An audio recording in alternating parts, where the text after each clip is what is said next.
Good afternoon. The School Innovation and Turnaround Committee is now called to order. Roll call, please.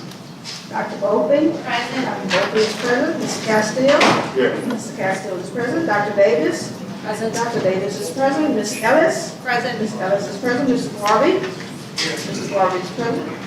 Ms. Holloway. Here. Ms. Holloway is present. Ms. Melry. Here. Ms. Melreen is present. Mr. Morris. Here. Mr. Morris is present. Ms. Orange Jones. Present. Ms. Orange Jones is present. Mr. Rock. Mr. Rock is present. Ms. Gautier. Here. Ms. Gautier is present. We have a quorum. Great, thank you. What's our first item? Your first item is on page 1, item 2.1, consideration of the management agreement between the RSD and Capital Education Foundation for the continued operation of Capital High School as an RSD direct run school for the 2021-2022 school year. The department recommendation is to approve. Backup documentation is on page 1 of the SID backup packet. Great, thank you. Can I get a motion to approve? Mr. Morris, second by Mr. Rock. All right, any report, discussion? Yes? All right, Dr. Davis. Did we solicit applications from charter groups to run this school rather than having it direct run by the RSD through the foundation? Yep, so this is a continuation of the previous agreement that was created in 2019. In 2019, the recommendation from the board was to deny the renewal contract of that school of the operation of Friendship, Louisiana. And then they approved the development of an MOU at that time to directly run that school. So this is a continuation of that agreement. So we don't have any plans to run this school in the manner typical of how the other type 5s that are being in the RSD are being run? Yeah, so you'll see on the first page of the contract, it states also that this school is also working alongside KIP. KIP is overseeing and working with them in terms of their day-to-day operational and instructional support. We are in conversations with them and are looking forward to conversations with EBR around their plans for KIP working with that school. Thank you. Great, any additional questions? I just have a question, Dr. Peterson, in regards to the timeline of when would Capital High return to EBR? Is this within this frame?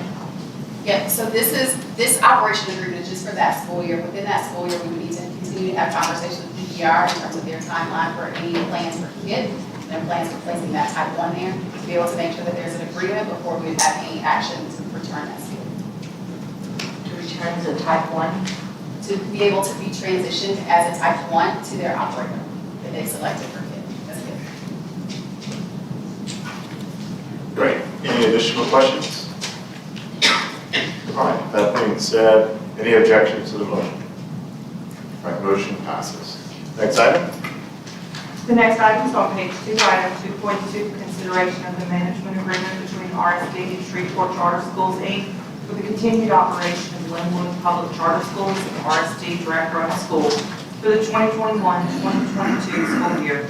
The department recommendation is to approve. Backup documentation is on page 24 of the SID backup packet. Great, thank you. May I get a motion to approve? Been moved by Mr. Garvey, seconded by Ms. Orange Jones. All right, any discussion? Any questions? Any objections? Motion passes. Next item? The next item is on page 3, item 2.3, consideration of an update report regarding the waiver process for transportation requirements of BESE authorized charter schools and a status report of waiver requests submitted by Louisiana Key Academy and the Max Charter School for the 2021-2022 school year. The department recommendation is to receive the report on the transportation waiver process and receive the report regarding transportation requests from Louisiana Key Academy and the Max Charter School. Backup documentation is on page 45 of the SID backup packet. All right, can I get a motion to approve? Ms. Holloway, Mr. Rock. Report, Dr. Peterson.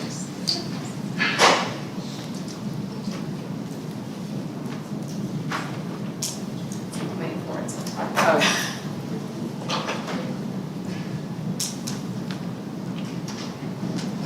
All yours. Right. I apologize, it's not mirroring what I'm seeing up there, so. In the meantime, I'll note that we've got one public comment card from Mr. Larry Howell with Max Charter. Says information only, but also wishes to speak.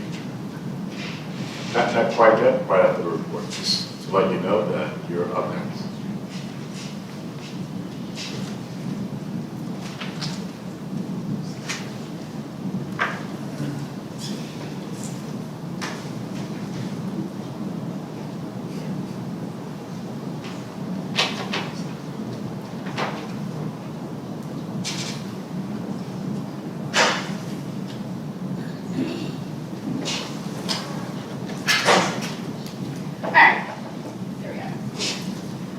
So we'll start out with just the grounding us in what the bulletin states around transportation requirements for charter schools.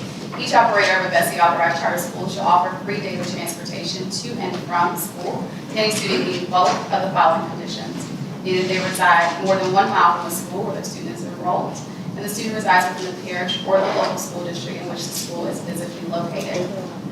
Additionally, charter operators shall submit the transportation plans to the department, and we do collect these on an annual basis. This happened this previous school year on September 24th. Additionally, charter operators having BESE authorized schools during the 2015-16 school year shall offer transportation to all eligible students, which is defined above as 1 and 2, no later than beginning the 18-19 school year. And those that began operation during the 2016-2017 school year shall offer transportation upon opening. Lastly, that the department shall develop a waiver process from this requirement for any type 2 charter school having a unique mission to serve students with exceptionalities, virtual schools, or other schools upon this requirement would create a substantial financial burden.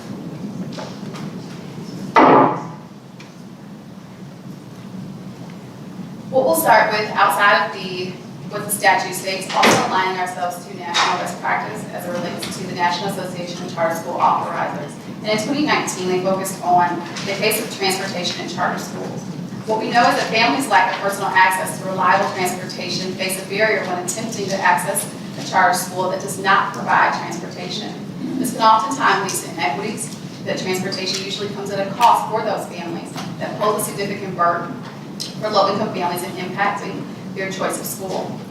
NASA's best practice guidance states that there are 2 reasons when not to provide transportation shall be considered. One of which is if the charter school is designed to serve an extremely small geographic area where the families are able to access the school by walking or other non-school provided transportation. Secondly, if a district does not provide transportation to any of its students, it may not be fair to expect that the charter schools within that district to provide transportation either. Furthermore, NACSA's policy guidance provides us 1, with requiring transportation plans, which we do at the department, and 2, to allow for flexibility for both authorizers and schools. That authorizers are in a unique position to understand the landscapes in which they are approving charter schools and authorize their schools that is in a way that's community responsive. Also, state laws give authorizers the ability to require charter schools to provide transportation, but does not exceed transportation options provided at other schools. There's also flexibility around not only being yellow school buses, but also door-to-door or van services as well.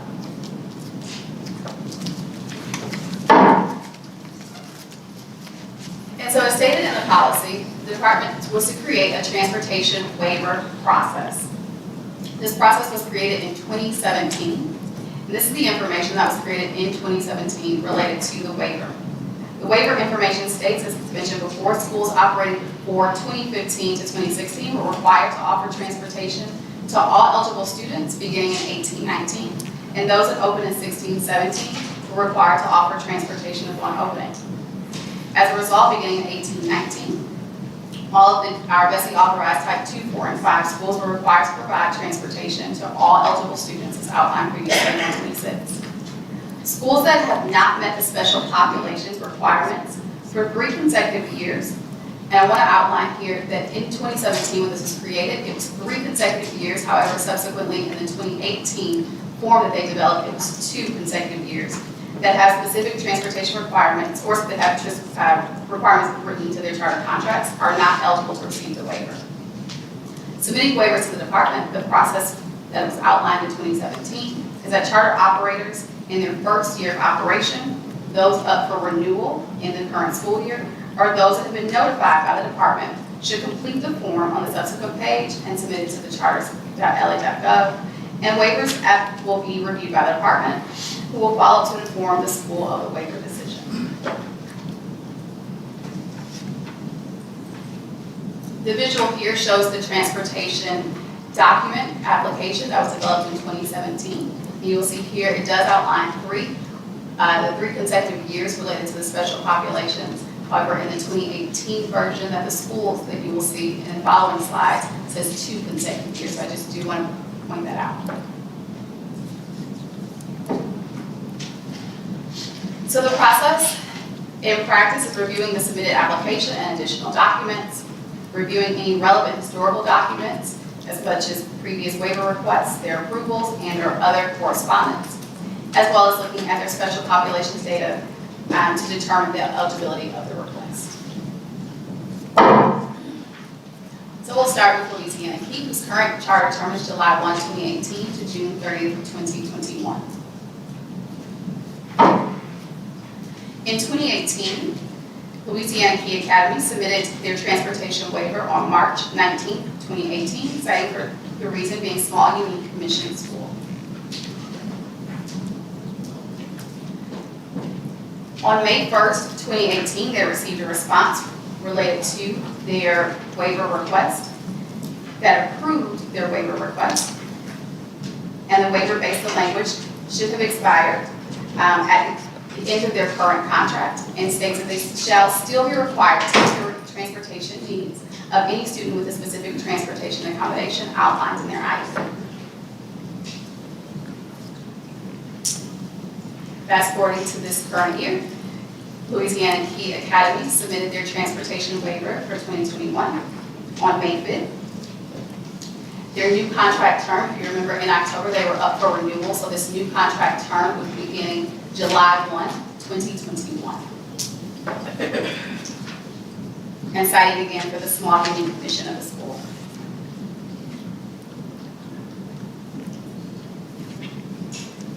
As a step in the process, we do look at the special populations information to see if they are eligible to have that waiver granted to ensure that they have met that required percentage for at least 2 consecutive years.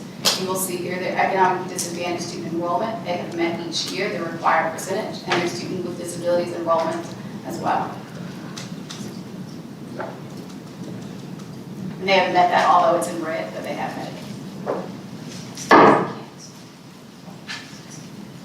Therefore, upon the review of their submitted application and additional documentation, along with historical documents, including their previous approval and their special populations data for the past 2 years, Louisiana Key Academy's request for the transportation waiver for the upcoming charter term is in the process of being approved. Next, we move to the Max Charter School, whose current charter term is July 1, 2018 to June 30, 2021. The MAC submitted a transportation waiver application in 2018, citing small unique mission of school and extreme financial hardship. That was submitted January 30th of 2018. The department responded on May 1st, 2018, stating that the approval of the waiver was contingent on the following actions. One of which, the Max Charter School began serving lunch to students in the 18-19 school year with participation in the National School Lunch Program, or an equivalent program that provides free or reduced price lunches to students meeting the same income criteria for free or reduced price lunch eligibility under the NSLP. And the Max Charter School continues to provide transportation for any student with a specific transportation accommodation outlined in their IEP.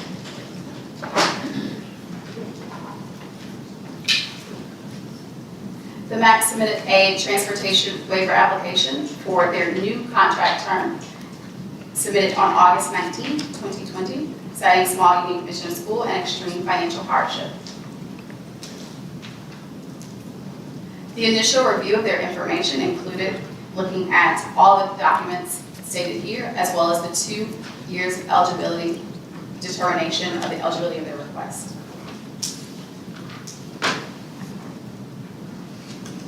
You will see here the results of their economically disadvantaged student enrollment percentages, as well as their students with disability enrollment as well. For 16, 17, 17, 18, 18, 19, and 19, 20, they did not meet their required economically disadvantaged population percentage. However, they did meet their students with disabilities enrollment. In October 2020, it was communicated to them based on them not meeting the eligibility requirements that they were not granted the transportation approval, the transportation waiver approval. We had a conversation with them and their board, school leadership, and their board in October to talk through this, as well as thinking about how we can assist in getting them connected with any other charter operators that offer potential van services, or any other local systems that they can work with in terms of transportation. They followed up with a conversation and email in November appealing that request. And at that time, we looked further, also looking at their financials. In their financial review, what we wanted to see is based on their statement around that being a hardship. The 2019 information that they submitted, as well as their 2020 information, shows that they were budgeted an end of the year balance of a positive fund balance of $607,000 and $670,000.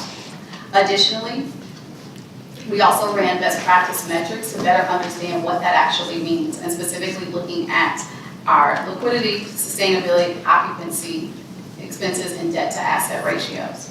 For liquidity, the requirement usually is making sure that they are less than 1, and they have met that. In terms of sustainability, the best practice target is being able to sustain at least 2 months. For them, it's at 191. Their occupancy expenses should be less than 15%, and they are at 4%. Their debt to asset ratio, they are also below the best practice target, meaning that they have less debt, as well as their unrestricted days cash. The target is 30 to 60 days cash, and they have 49 within that best practice target.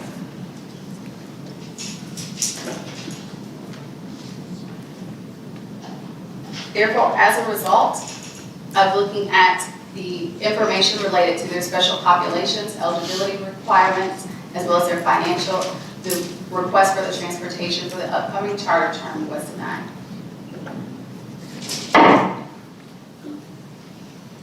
And this just overviews some of the formal communication that occurred with the MACs.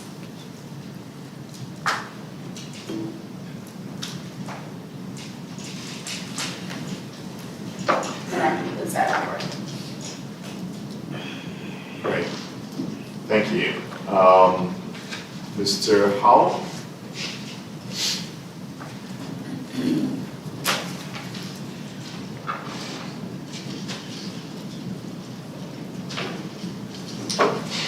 You would state your name and the organization that you represent. I'm Larry Howell. I'm on the Max Charter School Board. Great, thank you, sir. That's the center button. Sorry. There's a button on this one. Yes. Great. Thank you for giving me a little bit of time just to kind of explain where we are and where we're trying to go with the transportation issue.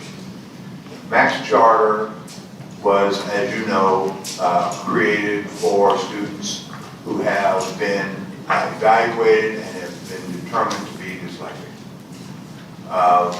We requested a waiver based on budget, based on the amount of money it takes. We have 120 students. We could fit 126 in the current facility that we're in. So we are basically in quote unquote full. We also have about a $900,000 yearly budget. We have the same MFP per student, about $8,000 as most schools. However, we have class sizes of 12 because the students have dyslexia. They require more of that one-on-one attention. Each class also has a para. So we're at almost 80% in terms of our budget goes to salaries. Because we're very, student teacher para ratio is very, very small. And we've been successful in terms of getting students progressing. Maybe not by the test scores, but by their progress. We have, since it was denied, we have met with the Pooch Parish superintendent, and we have ongoing conversations with them in terms of something that we could work out to provide transportation. Now, the top end of that is we don't have room for a lot of kids. So it's the thing that we're looking at is perhaps starting with first grade, then the next year going to second grade, next year going to third grade, until we get to that percentage that we need to be. And we definitely understand that. We live in, we exist in Thibodeau, and the surrounding area is a high percentage of low socioeconomic. And that's why we're working with the Pooch Parish School Board to do something within the Pooch Parish within, let's say, a 4 to 5 mile range, which would just about cover all of Thibodeau, but cover all of it. So we're working on that. We do know that our deadline is July the 30th, I believe, and that we will have a response. But the request for our waiver, I know was denied, but we are in, I know the budget talks about where we are, but we have an individual that contributes an awful lot of his money to keeping Max alive. We're still in portable buildings. We're in conversation with Nichols. We're in conversation with the Pooch Parish to get a larger space so that we could increase the numbers and increase the number of kids that we can serve, because there's an awful lot of them out there. So I appreciate your time. I just wanted you to know where we are and how we stand. But thank you all very much. Mr. Chairman. Thank you, sir. I have Mr. some Garber. questions for Mr. Howell. That's okay. Yes, absolutely. Mr. Howell, I think the general consensus of BESE members is that we have a problem of under-identifying dyslexic students in Louisiana. Absolutely. Which you said that's your experience too. Absolutely. And I've heard that some parents, to get around the problem of school systems not helping them identify their children, sometimes go to a private evaluation or private evaluator and pay out of their pockets to get that kind of an evaluation done. Are you familiar with that kind of process? Yes, I am. Would that typically be a low-income family that has the money to do that, or a high-income family? Obviously, a higher income. So it's the lower-income children that have maybe the more difficult time getting identified, in my guesstimate. Would that be your experience too? Absolutely.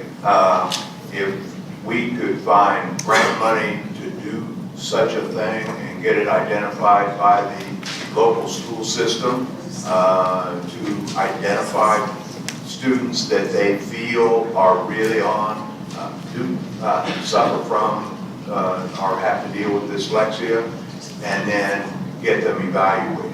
And because they have to have a positive evaluation, let's put it that way, to be eligible to be in that. And I think that would probably also help the local school district, because, and also if we could compare students, our students with other dyslexic students, would be a lot better in terms of our growth, to show what we're doing and have Max be almost a model of how to bring students with dyslexia to their highest point.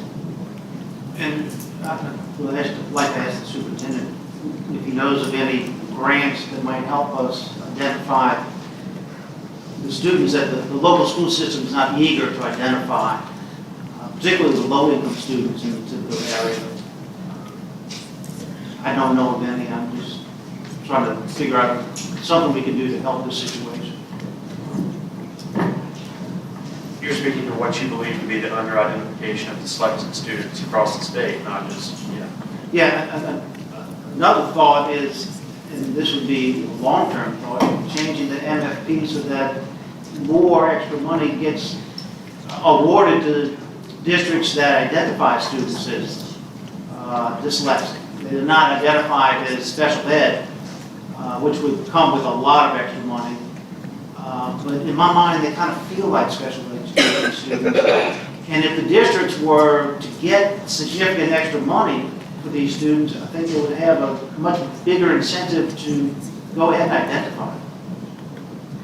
So I'd like to throw that idea out there. But back to Mr. Howell. You mentioned having spoken with the superintendent of the local school system. That's a new development, if I understand it right? The cooperation with the local school system was Yes, not the best before that? We started the conversation approximately 6 weeks to 2 months ago. And you're getting some good feedback? We are getting what I feel is positive feedback. We've got nothing down in writing, but he hasn't met with his transportation people. It was just a couple of informal conversations of about 2 hours each. But he thinks that maybe, or y'all think that maybe he could help you identify students, low-income students within a 4 or 5 mile radius of your school that y'all might could transport? That with their help, with the food parishes, with the local help from the Thibodeau elementary school. You have not yet made the department aware of those thoughts and developments? We have not, because we wanted to get them really finalized before we put it into, this is what we're going to do. We're working hard to get it finalized prior to the end of next month. Well, I would encourage you. Well, we're working at it because the value of that school is immense. The parents, I want to tell you, they don't look at those test scores. They don't. What they see with tears in their eyes, and I've got a granddaughter there, with tears in their eyes, the progress that student was making when they were almost making no progress at all. When they were in a public school or even a broken school, because they don't get the real support that we're giving. We're even changing our teaching model. We've got 3 faculty members from Nichols that are working with us to really focus in on better ways even to improve the progress of these students. And we've got a couple of, one coming back to teach. She was a student there, and they're doing well. On the Nichols campus, we have about 160 to 170 students that have been identified as having dyslexia. So we work strongly with Nichols. I was there for 39 years, so I know how strong it's been with Nichols and Max. It's on the Nichols campus. And that's been a real asset, just not a financial asset. And that's kind of where we are. One last question. The general rule is it's written about transportation, if you don't have a waiver, is that you would have to provide transportation to students anywhere in Lafourche Parish, which could be up to an hour and a half away, cut off Louisiana, If you get, as opposed to this 4 or 5 mile radius where you think you can identify enough low-income students. I think the vast majority of the students in Lafourche Parish that would be in that population are in Tiverton. But if you go down to Grand Isle's in Jefferson, right across the bridge is LaFouche. It's about an hour and 30-minute drive. I mean, it's not, around, 25 miles each way. We're at the top, down there in Leesville is at the bottom. And I don't know a parent who could put their child on a bus for 2 hours every day, home and back. But, yeah, that's kind of where we're leaning, is trying to get that percentage. We're 16 students short of meeting that percentage goal. 16. Now, we only have 120, but we only have room for 126. So, and we have a waiting list that have been identified every year because there's such a need. So that's why we're also working on getting more space. And of course, more space, renovation, that costs money. That's where that extra is going to go once we've identified that space. Sorry, I keep coming up with more questions as I hear you speak. Your current lottery system gives preference to low-income students to try Yes, to it help does. you meet the target. You're already trying to do it that way. Yes. Low-income The students. waiting list that you have is not low-income students. That is correct. Thank you, I'm glad you asked that, because no, low-income students have a priority if they apply, but they have to have had the evaluation. And that's one of the biggest problems, is they don't get evaluated because of the cost of the evaluation. So, but we're trying to work on that with grants and whatever else, fundraising and all kind of things. Great, thank you. I think we've got a couple questions. We're going to go to Ms. Holloway, Ms. Morris-Jones, and then Mr. Lawrence. Thank you.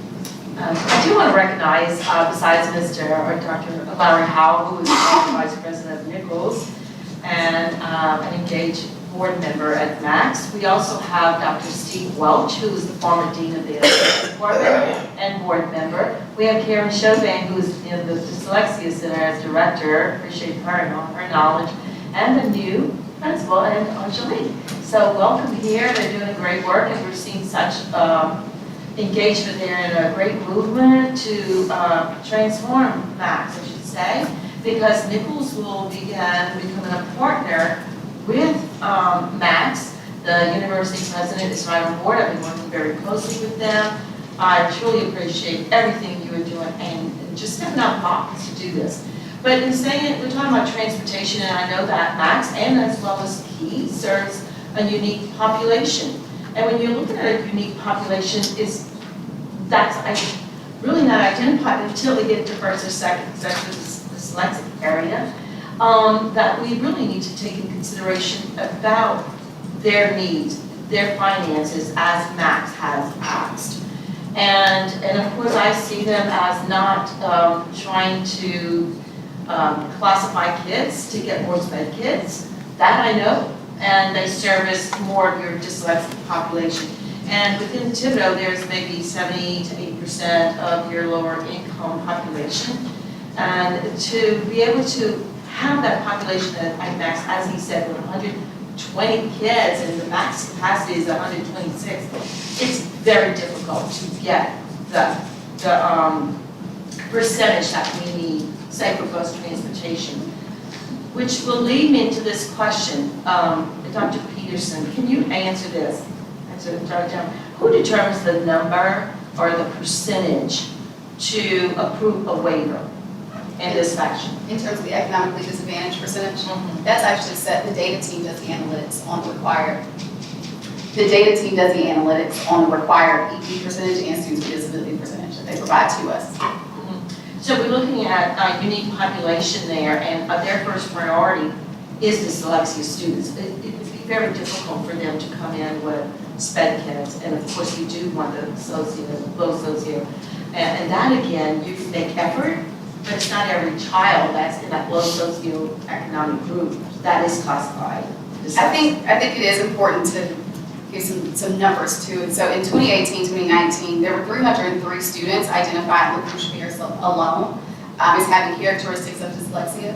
213 students, 213 of that 303 were in grades 1 through 8, and 80.3% of those students were economically disadvantaged, right? And so the population is there. I'm sorry, 80%? 80.3% of those students are economically disadvantaged, so the population is there. And so when we think about how schools such as this, in terms of that serve a small population and more of a specialized population, we think about what's the entry point, where some schools are going to be in kindergarten, so we can prioritize them in their kindergarten class, if that was the case, to ensure that they phase in and make lottery preferences there. In this school, for the max being first grade, the priority then, their entry point is at the first grade, and so priority then being placed on first grade. And if we're talking about 16 kids in a classroom of 12, priority being that's the way in which they can begin to increase that, is making sure that there's their priority there. I think so there is realistic way for that to happen if we make sure we do it to the point of like incremental change, but looking at specifically their entry point being the first grade and really prioritizing in that grade. Well, I understand all that data, but I do know as operating a charter school myself, it's very difficult to reaching out, but having parents wanting to come into the school and meeting that capacity issue. So I ask that you do keep that in mind. And the next question is it LDOE or is it BESE that would approve transportation waivers? That's just it. Yeah, so outlined in the policy that was on that first slide, it says that the department creates that process and informs and makes a decision. So in saying that, do we have anything in writing, the process of how you consider this? And yes, I think in 2017, the document that was shared, in 2017, that process was created. So we are stepping in, following the process that was created in writing in 2017. Is it in policy? No, I don't believe it's in policy. The policy states Is it's in that waivers. something we can consider? Is this in policy? Shannon? Yes, we can codify it, yes. Yeah, but I think so, because we don't want it to go by the wayside, you know, if it's in policy. We want to direct the department to develop, to codify the policy at the appropriate time, you know, whenever you can get a chance. Yeah, and I know you're looking at the data, and is there any way that we can look at cut scores for schools IT and math that serve this unique population? That's the question I have that we can, talk about in regards to transportation. Great. Thank you, Madam Chair. Next, we have Ms. Orange Jones. Thank you, Mr. Chairman. Thank you for being here. This is a good, rich discussion. Just because we have data going back to at least 2017, I'm sure, you know, there's much that could be explored about what's been attempted, which I want to make sure I understand. Can you speak to, in light of the fact that you were currently, and I believe have not provided meals or transportation, can you speak to what efforts have been made to intentionally increase your percentage of economically disadvantaged students? What have you learned? What's been successful? What's been less successful? Well, first of all, we do now provide meals. When did that begin? That began, I want to say it was the year before last. Okay. When we started providing meals. We weren't at a high enough percentage of free and reduced to make it free. So many students are still paying for it, but we're getting that brought in and we are providing meals to students. And that was our first step. And the students that are in that free and reduced that do fill out the application do get their free lunch there. And we have always given priority to students of low socioeconomic when there was openings. If we have an application at that grade level. One of the problems with getting them in at first grade is many don't really start getting evaluated until they're in the second grade. And so, you know, you just think, oh, they're slow or they're lazy, or I've heard that so many times with my granddaughter that I'm sick of. until they can actually be evaluated. And it's difficult, from what I understand, to evaluate a 5-year-old. Or, are they just a little on, just a little slow reader?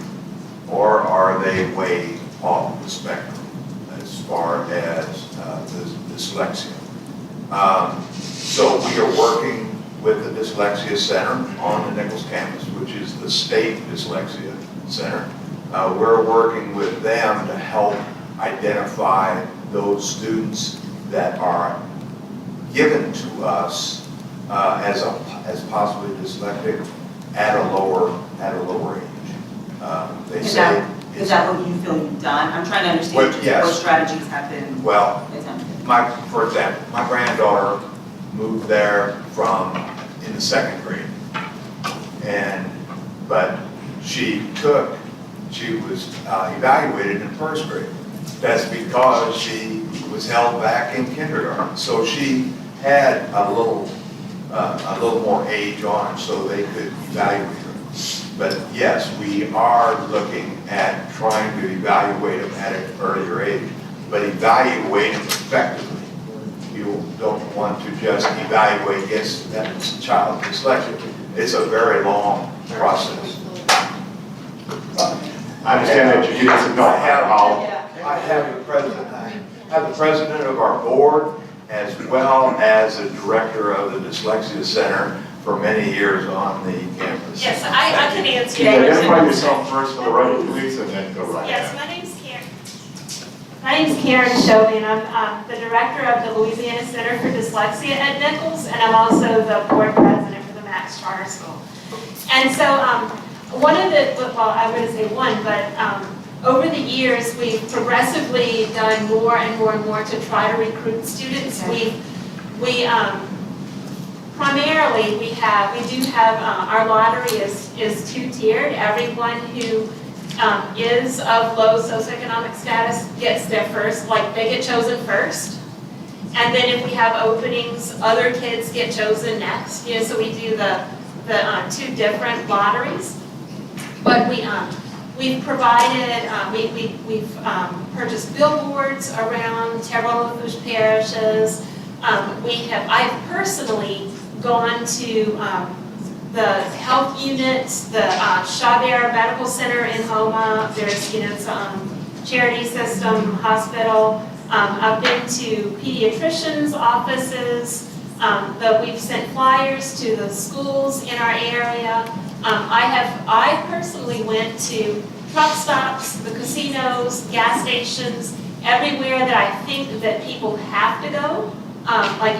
Whether you're poor or not poor, you need gas for your car, or you need groceries. I've been to the grocery stores, Rouse's, Panada's in Homa, places in Thibodeau, brought flyers when we have our admissions period, letting them know what we're all about, that, it's a free public school. We can't stress that enough. We're a free public school, no tuition, we don't charge you for anything. We just don't know anymore how to get the kids to want to come to the Max Charter School. I mean, if y'all have any ideas, we're open to it, but we've presented at, we have parent meetings, I've held workshop type things at the library, free, open to the public. We talk at Nichols, we try to get, like I do teacher training, we tell everyone out there about the Max Charter School. We have a board that we bring to workshops with us, whether we're talking about dyslexia or just reading in general, we tell everybody about the Max Charter School. I just don't know how to get parents to want to leave their neighborhood school and come to Max. I just don't know. Just a follow-up, Sure. and I'm sure others have more questions too.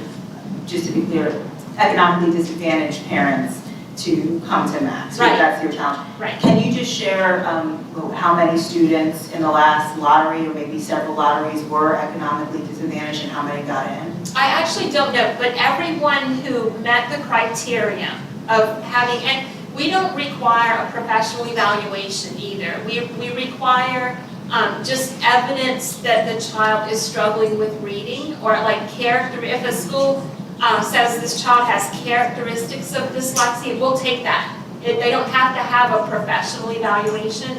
So if they meet the criteria of having dyslexia or characteristics of dyslexia, they are low SES, they go into the first lottery, and all of those children are chosen first. Yes. But I don't know what that number was. You don't know how many students from the lottery were economically disadvantaged? I don't. Yeah,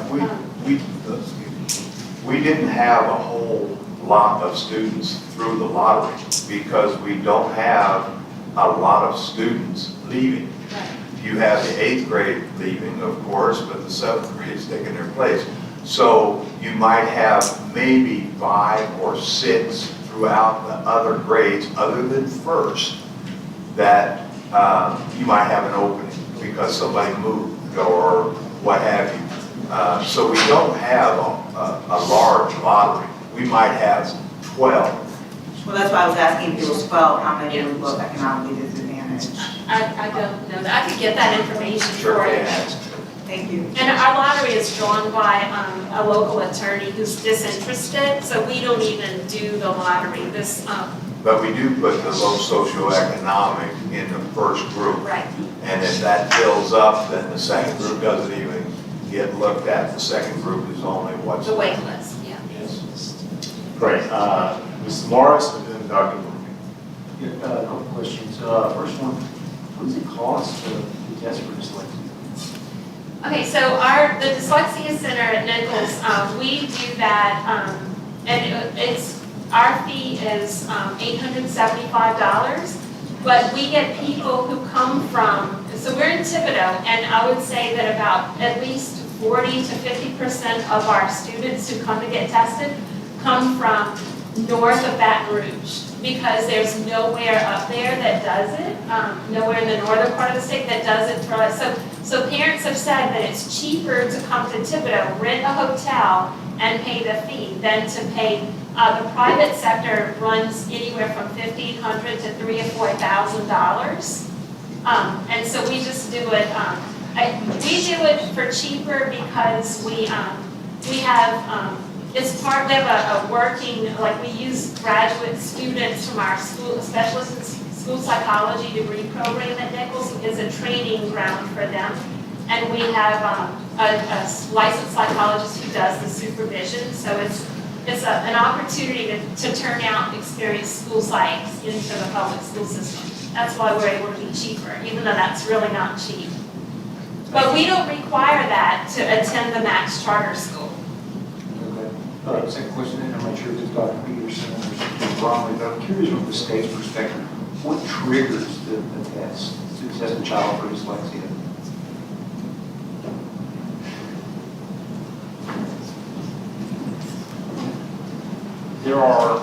There are screening requirements for literacy, and this can be argued, but there's not going to be just one. This is part of the discussion we had before around dyslexia, right? It's not just one thing that you can do. Many people think that it's a test, but you also have to have like observations from teachers and a number of different things that go into that. So you often have schools that will identify students maybe who have characteristics of dyslexia, but the school, for instance, may not do the actual test that does that full screen. Go ahead, I think this association. And this, if you recall, Mr. Morris, about a year ago, there was legislation around this to require the screening, and then the fiscal note for the screening was especially high, and that I will say that prompted that legislation to not go through, but it certainly impacted rather that legislation made it through the process. Great. I agree that Dr. Gopi would go next. Ms. Roche said she has a related question, so. I can wait.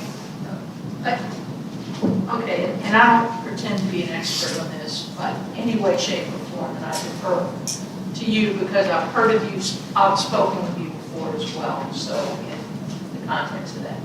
Well, we screen every second grader for dyslexia. I think that's statewide, I don't know, but I know in our district. Now, it's not a full evaluation, but it's a screening. And it's well, you screen every child. Prior to that, I've been told it's very hard to make a determination if it's true dyslexia. Like you talked about your grandchild being of maybe an age, because she was maybe retained in kindergarten, so she might have been the age of second grade when she entered. Entering in first grade, I would think, would take away a pool of kids who had not yet been screened, because I think the practice is screening at the second grade level. We then proceed from there if the screening shows that the child is just exhibiting those traits or characteristics, to see how to best accommodate and work with that particular child. So I think maybe part of it, when you were talking about, when after you take first graders and we use the bulk, then you have few openings as you progress. So maybe by the time the child is screened in the public system, because I've got 80% economically disadvantaged children in my district. So just about every child is identified as economically disadvantaged. But maybe that has not yet been done yet prior to that first grade enrollment. And then you may not have openings as you go beyond that. I don't know what the solution is to this, but I don't think it's a lack of screening, say, in public school systems, because I think we all do it.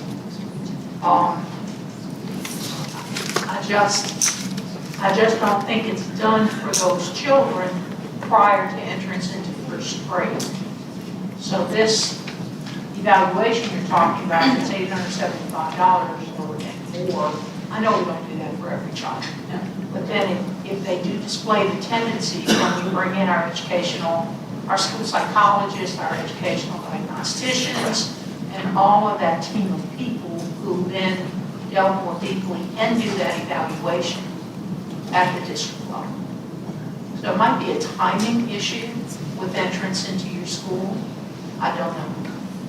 Ms. Fauché, do you guys do it at the beginning of the year or the end of second grade? We start at the beginning. It's based on, we go through every child prior to that or subsequent to that. If we miss someone, the teacher or a parent can request it prior to that, and we go through that screening.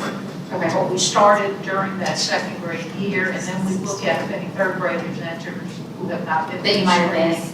We do it at that point.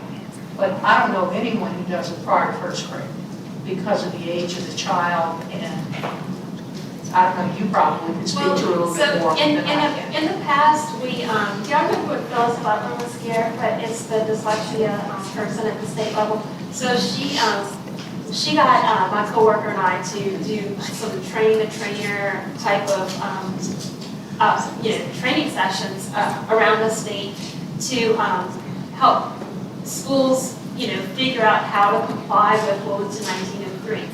And so we had checklists in place that were free. So I'm not sure where the fiscal note comes in, because it could be a screening, could be a free process, and where we capitalized on the fact at that time the state was using DIBELS statewide as a literacy screener.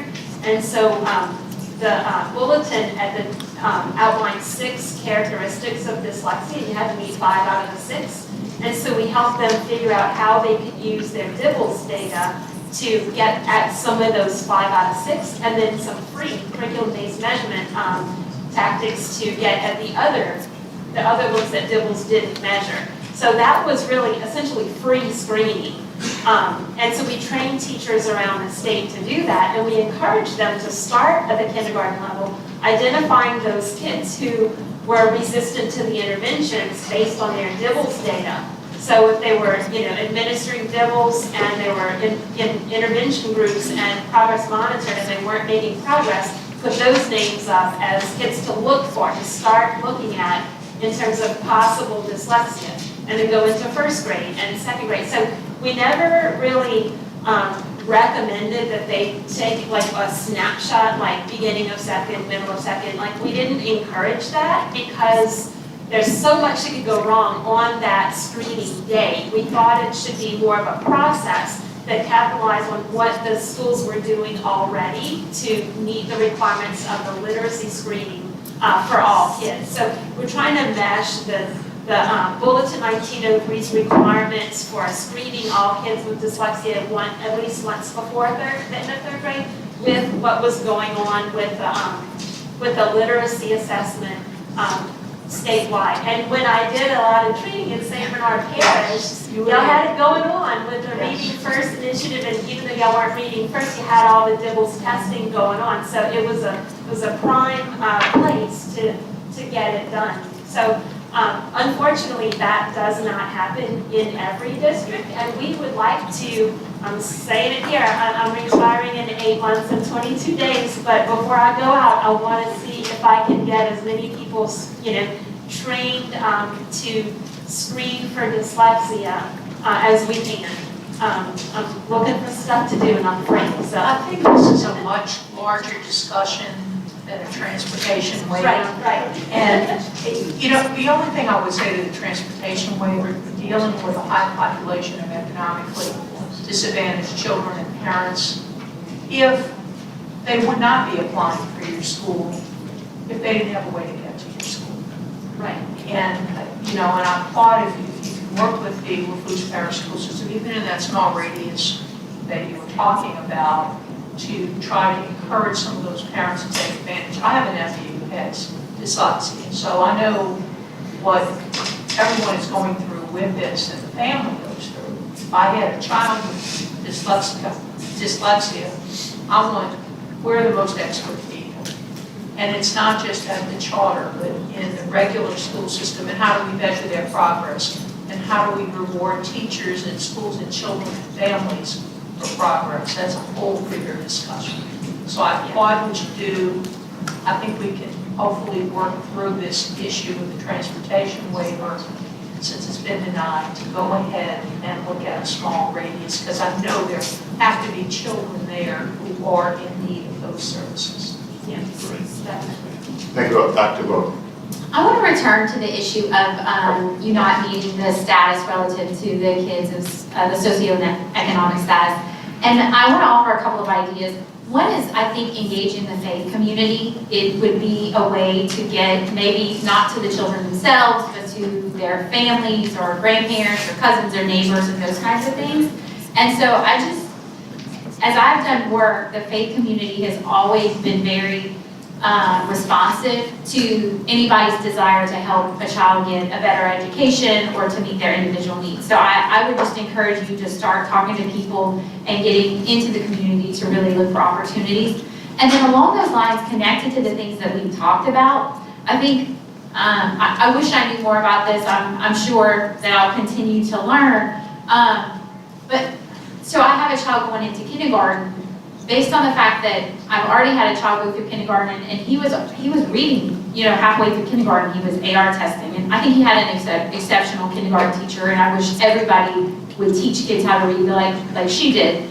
But if my child gets out of kindergarten, she's not reading yet, we're going to start looking into some things, right? Just because I want to know, and the sooner that I believe, the sooner you can get to people, you can give them strategies, the better off they can be. So I believe that you could offer some kind of screening events. Like, I'm not saying the $875 official testing, but I do think you could do the public awareness events to where you help people make decisions about whether or not that's the appropriate choice for you, for that family. And I just feel like the faith community is an entry point to do that, right? If you had preachers who were behind you that you were meeting with and said, we can do this service for your congregation, and then the word would spread, I think, naturally. I feel like it's not like you're that far. I mean, we're talking about such small numbers at your school to begin with, but I think with some very targeted efforts, you would be able to approach and meet the targets that are clearly identified in law. I mean, these are not policies BESE has set. The legislature has debated this and established these laws, and I believe that you would be able to reach them if you were able to engage the right people in that process. Yeah, so I'm actually going to, there's a public event that St. Mary Parish is holding in the parish at the Patterson Park at the end of July.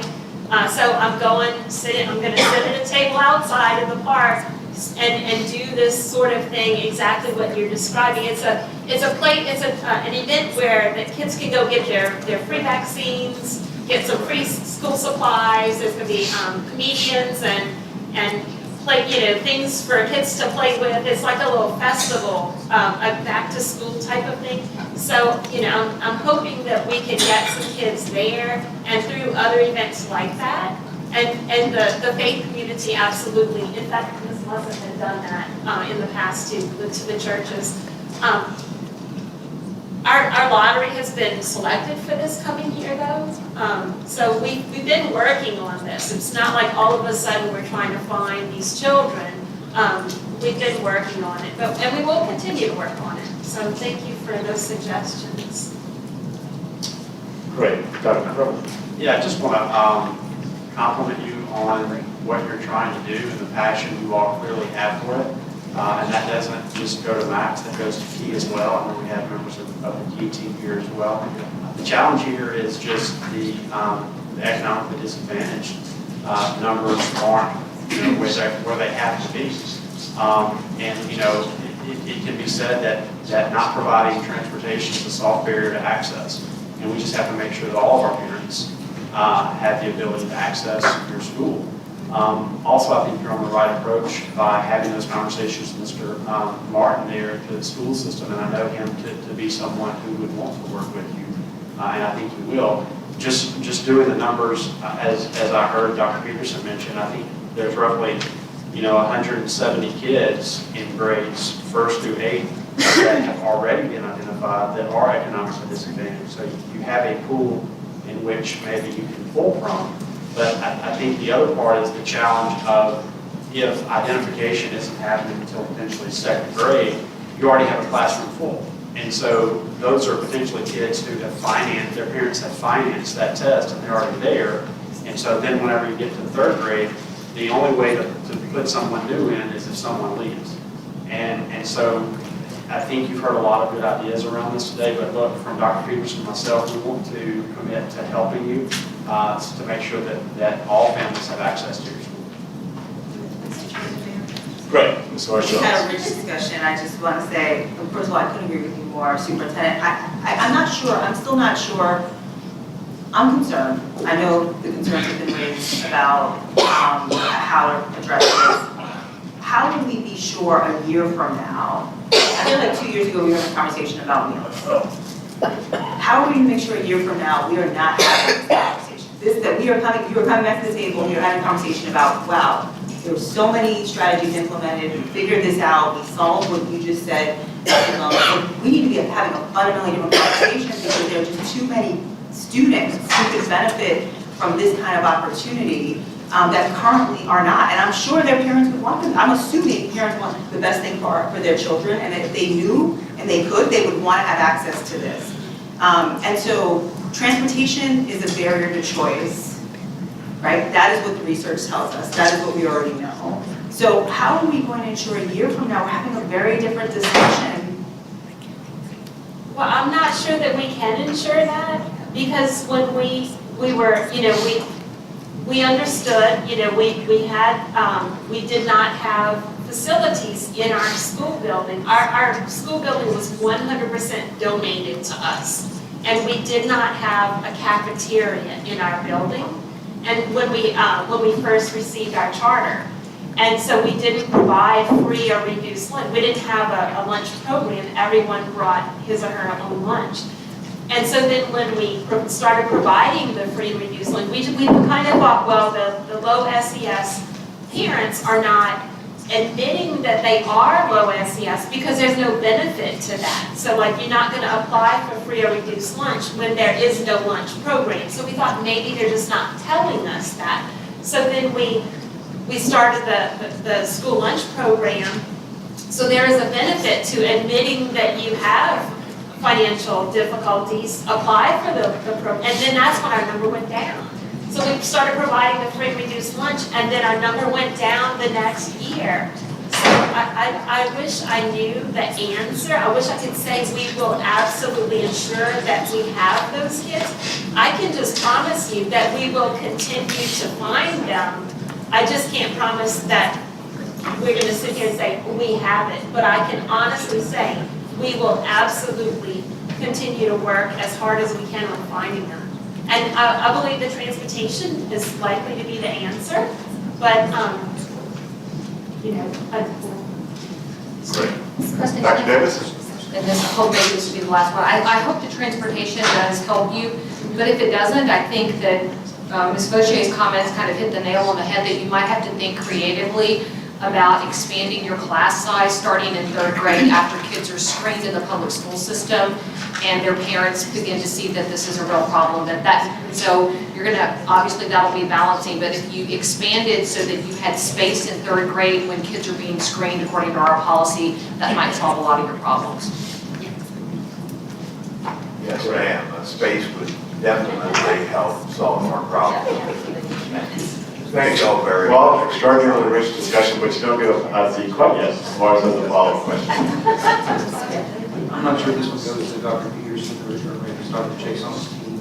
There was a reference made earlier today about the progress that Mississippi's made in this area with focus on literacy.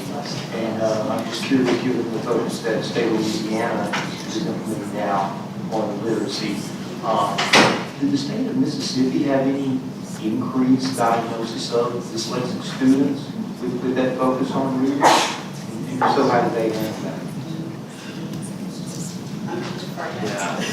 I can't speak to dyslexia. We haven't looked at that, but I'll have Mississippi's dyslexia. Is that something we can follow up on? Because the research is very, the data is very strong. You know, they went from 49 to 23 or something in that range. So significant, order of magnitude improvement. And so they obviously have a focused effort. We're fixing to do the same thing. Surely there are some things that we can learn from their experience. And just intuitively, I would expect to see a larger population of such students identified with that focused effort.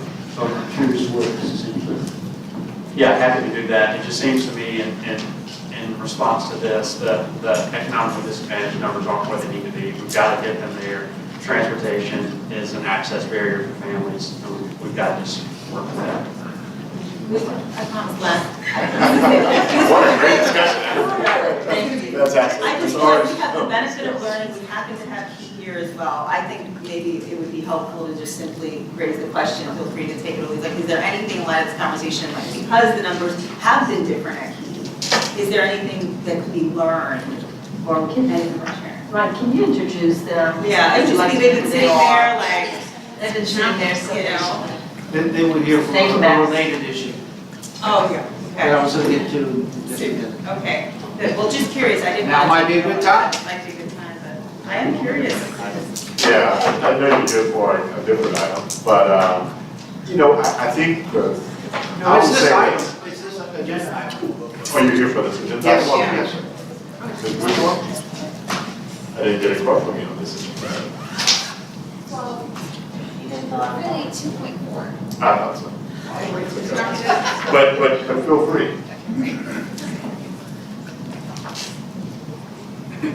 So we also, in 1st grade, is our lowest enrollment. So we have 2 classes in 1st grade. Actually, we do know that we can identify students at the end of kindergarten for dyslexia. And so that's really important. It shouldn't be done in 2nd grade. This evidence is end of kindergarten, so going into 1st grade. So that we only have 2 classes in 1st grade is a whole nother issue. But by the time we get to 4th grade, we do have an enrollment, 3rd grade, 68 students.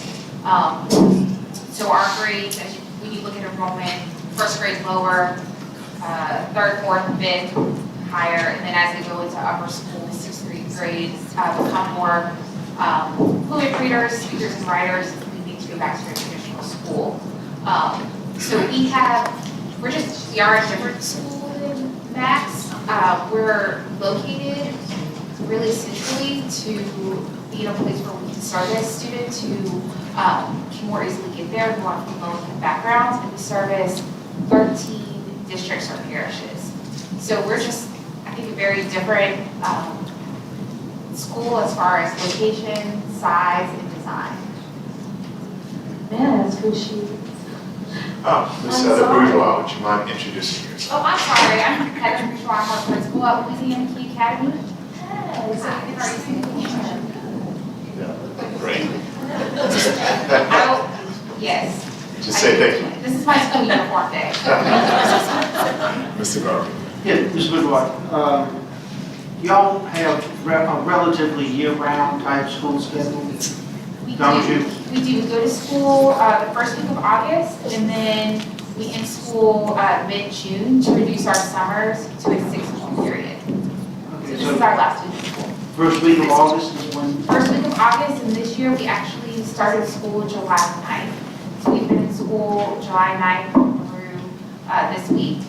And we have not had to shut our school down. But again, we started July 9th because our students having dyslexia needed to be at school and on campus learning. okay, until this was uploaded, I think, on Wednesday. I think it still says you haven't gotten an answer yet on whether, you haven't gotten your waiver yet for transportation. We have not, no, sir. Okay, and so the question for the department and staff is, are we going to be able to get a waiver to them before their school starts? And it's really before school starts August 1st, because you have to plan for it before that. So it's a very, very timely issue that we get an answer for this, I imagine. Yes, and they submitted that when they submitted their contracts, which was on May 5th, and as stated in the document that we provided in the presentation, that they're in the process of being approved, so they will receive that. So the process should be completed very soon. Okay, great. Thank you. Great. Thank you, Ms. Bourgeois. I know we'll have you back up shortly again for the next item, but in the meantime, we have another public comment from Ms. Caroline Romer, who wishes to speak on this topic.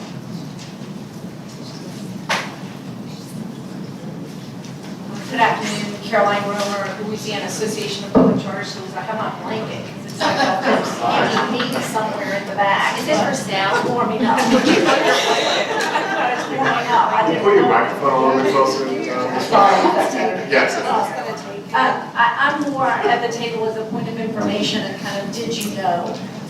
So as some of you know, I've been doing this now for 14 years, so I feel like I've become the historian in some ways of how we've gotten to a place that we're in. Two things. So we have a law that requires charter schools meet certain demographics. Whether you agree with that or not, there is a law that says that you will have demographics reflective of the district that you're in, both for economically disadvantaged as well as SPED, and those are two separate things.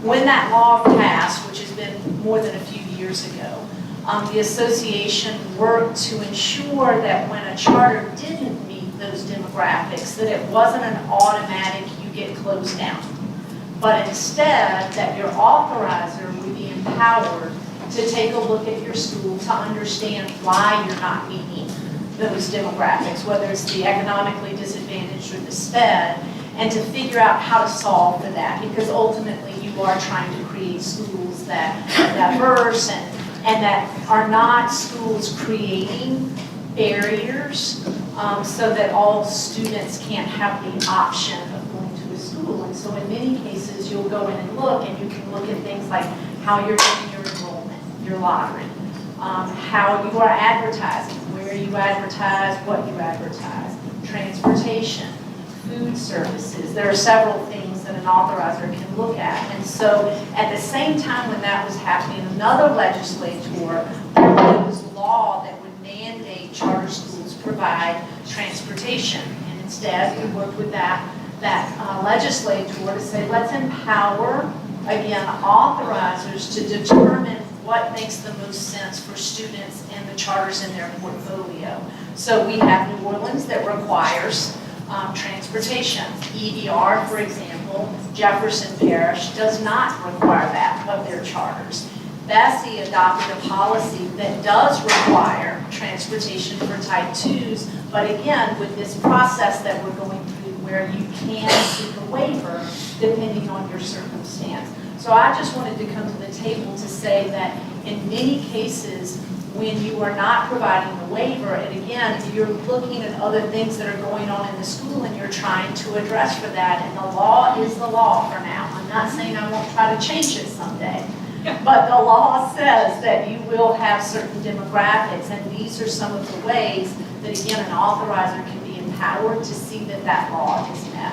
Hope that's helpful. And again, I do think that not just now, but in the past, the department does have a process to review those data points. It may make more sense, Ms. Holloway, to have more specific policy, but the policy that you currently have does say that the superintendent shall figure out that. Right, but you do have transportation policy for charters. And within that policy, it says that the superintendent shall create a process for the waivers, but it doesn't lay out, it's not prescriptive around what those waivers should or shouldn't be. Yes. Great, thank you, Ms. Rowe. Mr. Garber. Question for Ms. Warren. The way a regular charter is evaluated as far as meeting the low-income threshold or not is they have to have 80% of the low-income, 80% of the same, of the percentage of low-income as the surrounding area. Yes. Is this the same rule? Is it 80% for this transportation waiver, or is it 100%? I don't know that, again, it's not prescriptive, so the law says that you will have so I think for type 2 charters, if I'm not mistaken, you're looking at a statewide number, so a statewide percentage of what economically disadvantaged is like on average. Not just Yes. the parishes Not that they just pull where from. they're located, but maybe it's even their surrounding, I'm sorry, I'm not remembering that. It may be where they're located in the surrounding parishes that they're located in. Statewide. Is it statewide? I couldn't remember if it was statewide. And so based on that number, then if you are not meeting the 80%, you are out of compliance with the law, and then that's where your authorizer would come in and take a look at how far off you are from that, what might be some reasons or ways to make changes to address that. But But it's is not. that true for these numbers? Are these numbers 80%, the target I don't know. number? And I think that's the question I was asking, like, how do you determine that? It says 10% for students with disabilities, 60% for economically disadvantaged. Is that 80% of the state average, or is that?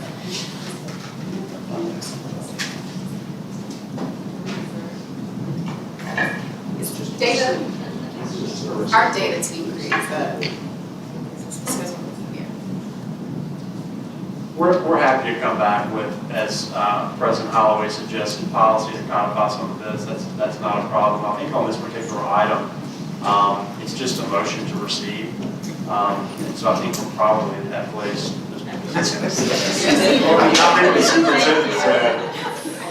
Call the question, yes, absolutely. So having said that, it's been a robust discussion on this motion to receive. If there are no additional comments or questions on this motion to receive, any objections on the motion to receive?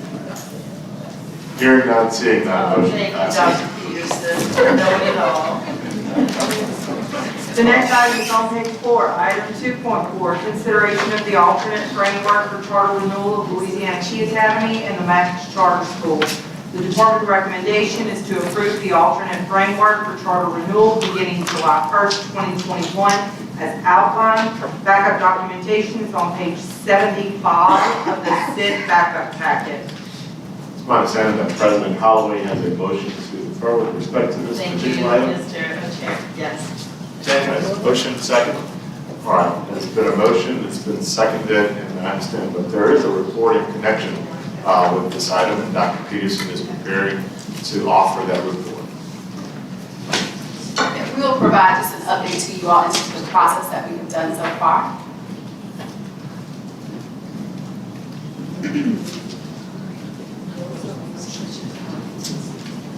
And that motion to defer this for clarification, President Holloway, until August, correct?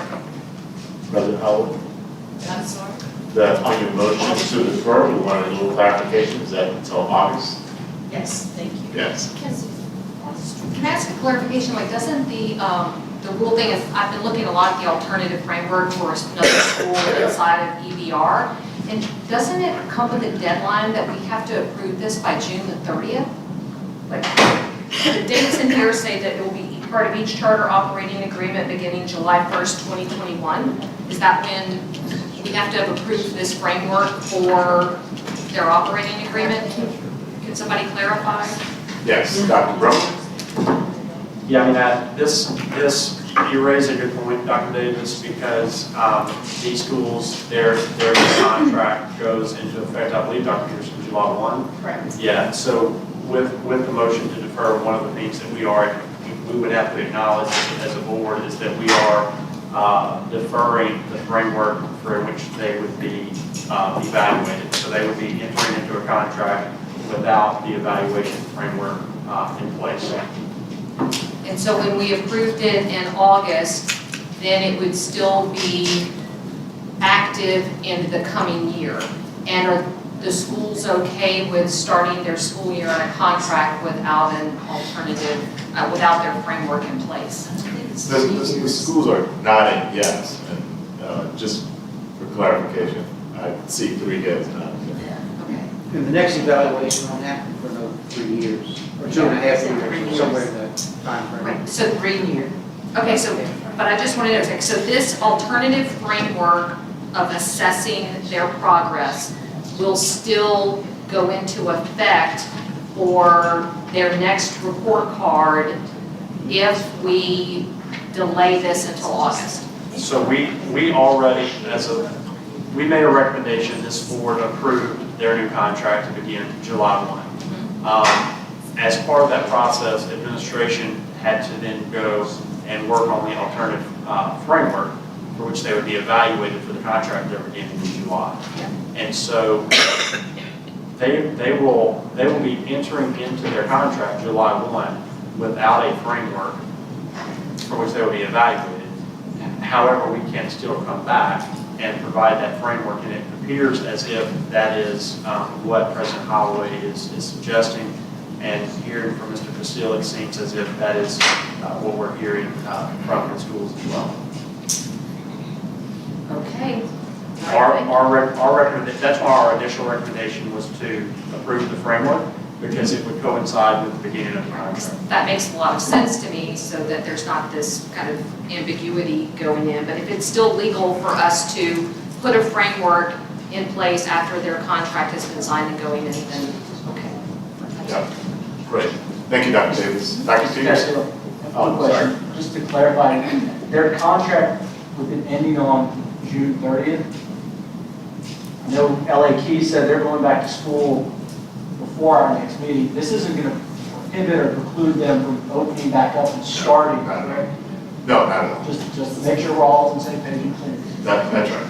Yeah, and I also, Mr. Melrain, I would also say that the reason we made the recommendation is it is best practice to have the framework in place when the contract begins. And do you know what the holdup is for deferring? Just out of curiosity, like President Sure. Holloway or? There are a number of questions, in fact, from the schools as it relates to the proposed framework. And I think the parties that are involved, the 2 schools in particular, would like additional time to share information from their side with the department so that there can be more conversation, so that there's a better understanding of what the framework might be. And so it's not simply coming from the board, but in talking to the schools, they would like to offer more input into the proposed framework. Thank you. Yeah, and we also, I and a couple other board members need clarity that we haven't received yet, so I'm working with the 2 schools. And they're, from what we understand, they're fine with this. If you'd like, I can give you some more detail on some of the issues, but I think it might be better to wait till after the presentation. Yeah. to do Mr. that. Jones been working with us too. Dr. Peters, the All floor is right. all yours. Thank you. So we'll start out with just grounding us into the bulletin 126, chapter 11, around the alternate intentional and student standards for BESE authorized charter schools. The BESE may approve alternate charter school extension and renewal frameworks. And as a school authorizer, what we do want to make sure is that we ground ourselves in our role. One, being able to make sure that we provide consistency and transparency in our decision-making process. And as we make decisions and approve decisions, it's also just important that we're not thinking about a singular decision, but how it impacts the entire portfolio. The two schools who had previously approved to be evaluated using the alternative framework who we're here to discuss today is both Louisiana Key Academy and the Max Charter School. So we'll walk through just both of their frameworks that was used in the last renewal, which was in October. And so here's Louisiana Key Academy's alternate framework for 2020. There are two components of the alternate framework, one of which is the department-selected indicators, the other is school-selected indicators. The snapshot here takes Louisiana Key Academy's department-selected indicators, and you'll see here the standards around individual student growth for ELA, math, and then overall school improvement. That second component, as mentioned, is the school-selected indicators. Here, Louisiana Key has 4 indicators of assessment. One is the CTOP, the Comprehensive Test of Phonological Processing, which assesses phonological skills and is created to identify individuals who may benefit from additional support to enhance their phonological skills. You also have DIBELS, assessing the acquisition of early literacy skills, and the BRIGANTS, that's a screener utilized for pre-K, K, and 1.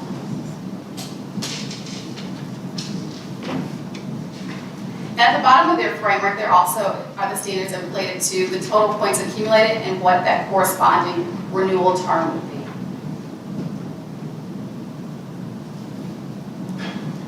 For the 2020 renewal recommendation, you will see here that on their alternate framework, Louisiana Key Academy received a 70 out of 100, which led to the recommendation for a 3-year renewal.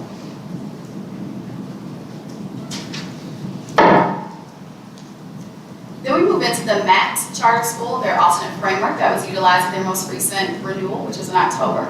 The department selected indicators being the initial component. We have individual student growth for ELA, math, and the overall school improvement. The second section of the alternate framework is the school selected indicators. Here you will see that they have selected the STAR ELA performance and STAR math performance, the STAR assessments. Are developed by Renaissance Learning for grades, utilizing grades 1 through 12. And similar, at the end of the alternate framework are the total points accumulated and the associated base renewal terms. That led to the Max Charter School receiving a 40 out of 100 on their alternate framework. However, when digging into the information, looking at their renewal framework, what we saw was that based on the department-selected indicator and the individual student growth in ELA, while it requires a performance measure between 41 to 60% of students exceeding their growth targets, the Max achieved 38.3%, which is only meaning that they were 1 student shy. Based on that and other analysis of where those students would locate if that school was closed, we did move forward with renewing recommendation for 3 years.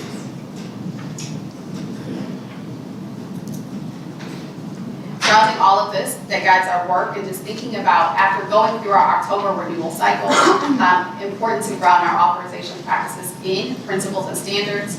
Here are just a snapshot of a few that guided our work in developing the alternate framework moving forward, which is maintaining high standards for schools, upholding school autonomy, and both protecting the student and public interest.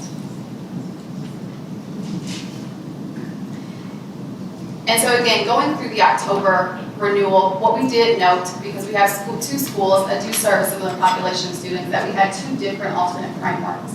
And so analyzing consistency in the alternate frameworks is something that we need to do as the first step towards developing a new one. So you'll see the department selected indicators. Here's a snapshot of both of the department selected indicators on those frameworks side by side.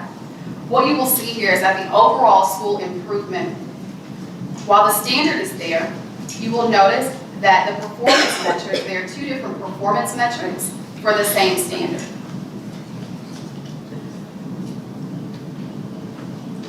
And And so specifically looking at your full credit, partial credit, no credit, and looking at the performance metrics, the percentages are different on each of those frameworks.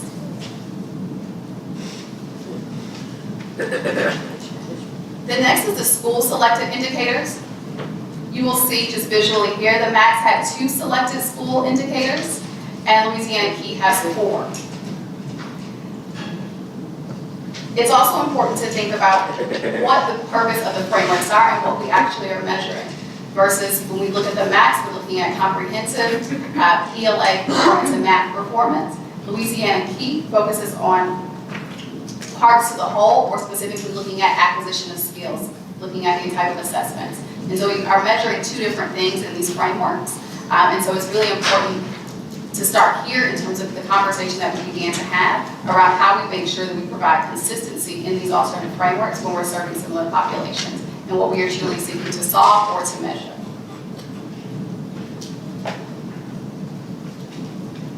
And so as a result, one of the things that we wanted to make sure that we did, the objective of this work was really to create a standardized charter renewal framework that aligned not only with the research and best practices for supporting students with dyslexia, but also use nationally normed assessments to gather data related to student achievement, student growth, and student progress. So at this time, I will have Dr. Nicolai, who led this work with her team, to talk through the phases of the work in terms of getting us from ideation and understanding that we needed to provide consistency in the framework to the final draft. Thank you, Dr. Peterson, and thank you, members of the board, for being here with us today. As Dr. Peterson said, our goal in this process of going through these phases is to create a standardized way that we would assess the 2 charter schools specifically in our portfolio that service students with dyslexia, but the larger picture was to have a consistent framework if there was any other school that would ever choose to come online to serve this very specific population. As we've had rich discussion around this as a need in our state, we wanted to be able to have a standardized framework in place so that any school that comes online to serve this population, we would have measures in place that are standardized to be able to assess and evaluate them for renewal. The first phase of this process was really doing some independent research and engagement. And so in the beginning of March, we began the independent research process and then engaged with various stakeholders, such as NACSA. We've talked about our practices being rooted in national best practices. And so we really lean on the expertise of the National Association of Charter School Authorizers as a national partner. We also spoke with the Bridge Charter School, who services a very similar demographic of students, specifically students with dyslexia, members of the LDOE's Dyslexia Working Group, as well as the LDOE's Diverse Learners Team. And our goal in engaging with all of these partners was really to help us understand the research that I independently read, and making sure that research related to the needs of students with dyslexia and the appropriate manners in which we would look to assess for growth and progress for this very, very specific group of students. Upon that engagement and research process, we then moved into some internal coordination and collaboration here at the department. So when creating the initial draft of the framework, it was important to lean on the expertise of the team that we have here assembled at the department. As a result, we coordinated with the data analytics team as well as our assessment team. And the data analytics team really helped to guide us through determining performance metrics for the department selected indicators on the framework. That process involved them reviewing, along with myself and our team, the historic data for what LEAP scores look like, specifically for these 2 schools, as well as score ranges aligned with the full scope of the state. So we really looked at not only what the performance for these 2 schools were on those selected indicators, but what were some of those statewide averages. Our work with the assessment team really focused on determining the Tier 1 assessments that we were trying to develop for ELA literacy, as well as math numeracy, that align most notably with demonstrating student growth. We talked a lot about student growth being very important to us today. And what that led to was creating the foundation of an initial list of progress monitoring assessments for those school selected indicators, of which schools will be able to select their assessments on this framework.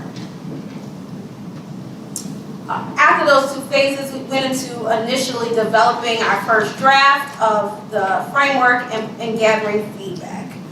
So taking all this information into consideration from the first 2 phases, a first draft of the alternative framework was designed and presented to both school leadership teams and board chairs, both Louisiana Key and Max, as well as some external partners such as our National Association of Charter School Authorizers, as well as New Schools for Baton Rouge and LAPCS for feedback.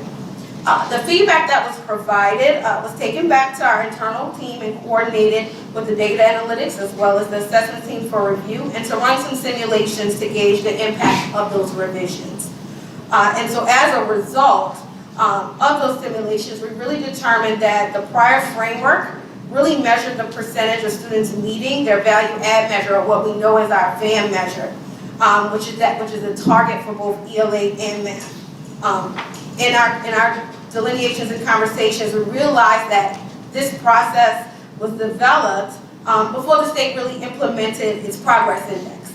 And so knowing that the state had moved to a progress index in its accountability system, and now that that is used, the LDOE really believes that this is a more holistic measure for us to capture student achievement. Therefore, the progress index considers whether students are growing at a similar rate as their peers, taking into consideration factors such as students with disability, their status, whether it's a primary exceptionality. It also takes into account discipline, attendance, and prior year's assessment score. So really looking at all of that is what would help us to determine the progress index being used as an indicator.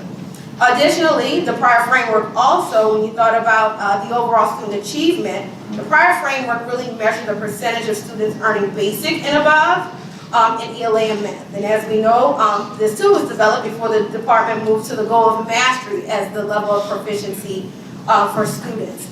And so the LDOE explored changing the calculations from a certain percentage of students meeting basic to meeting advanced.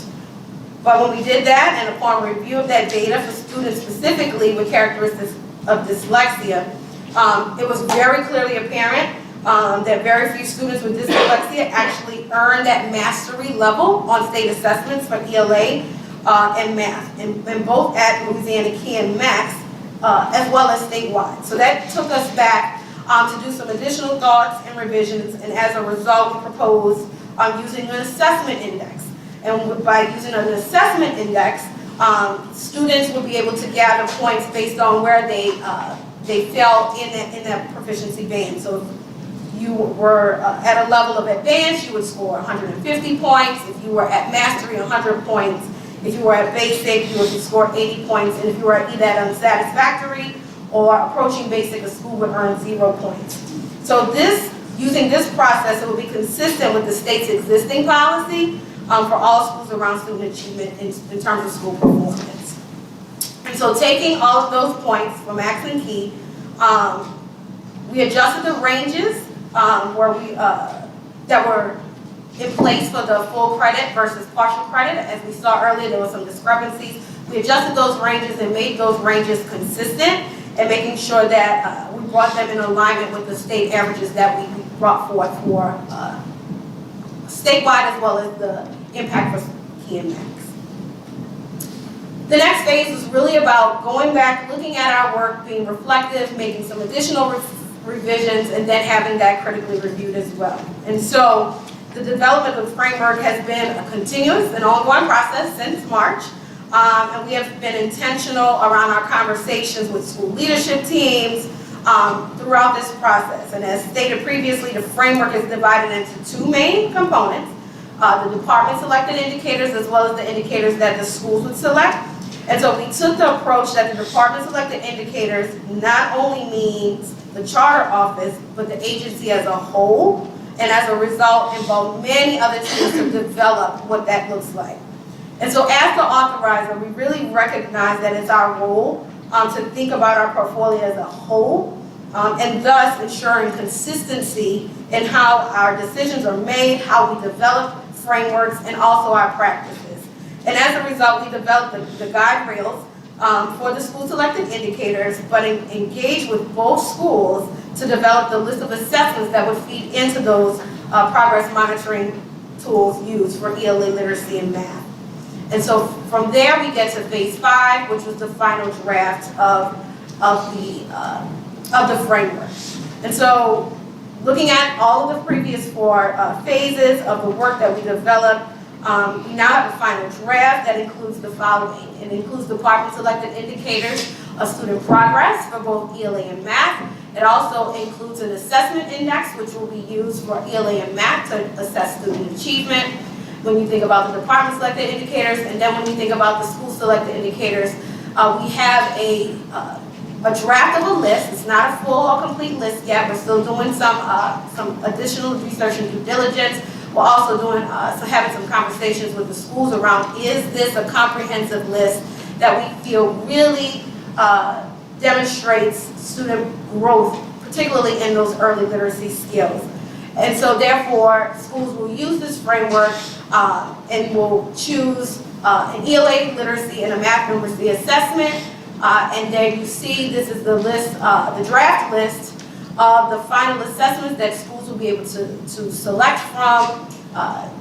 Once this framework is in place, they will select this indicator for the length of their charter term. And then at the end of the charter term, when it's time for renewal, as you see the renewal term length and eligibility here, based on the framework, a total score of 0 to 49 would result in a non-renewal. 50 to 80 points accrued would result in a 3-year renewal.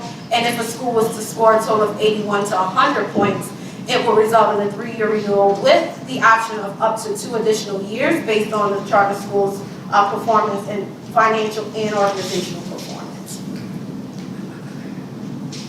Great, thank you. Thank you, ladies. President Holloway? Yes, thank you, Dr. Peterson and Dr.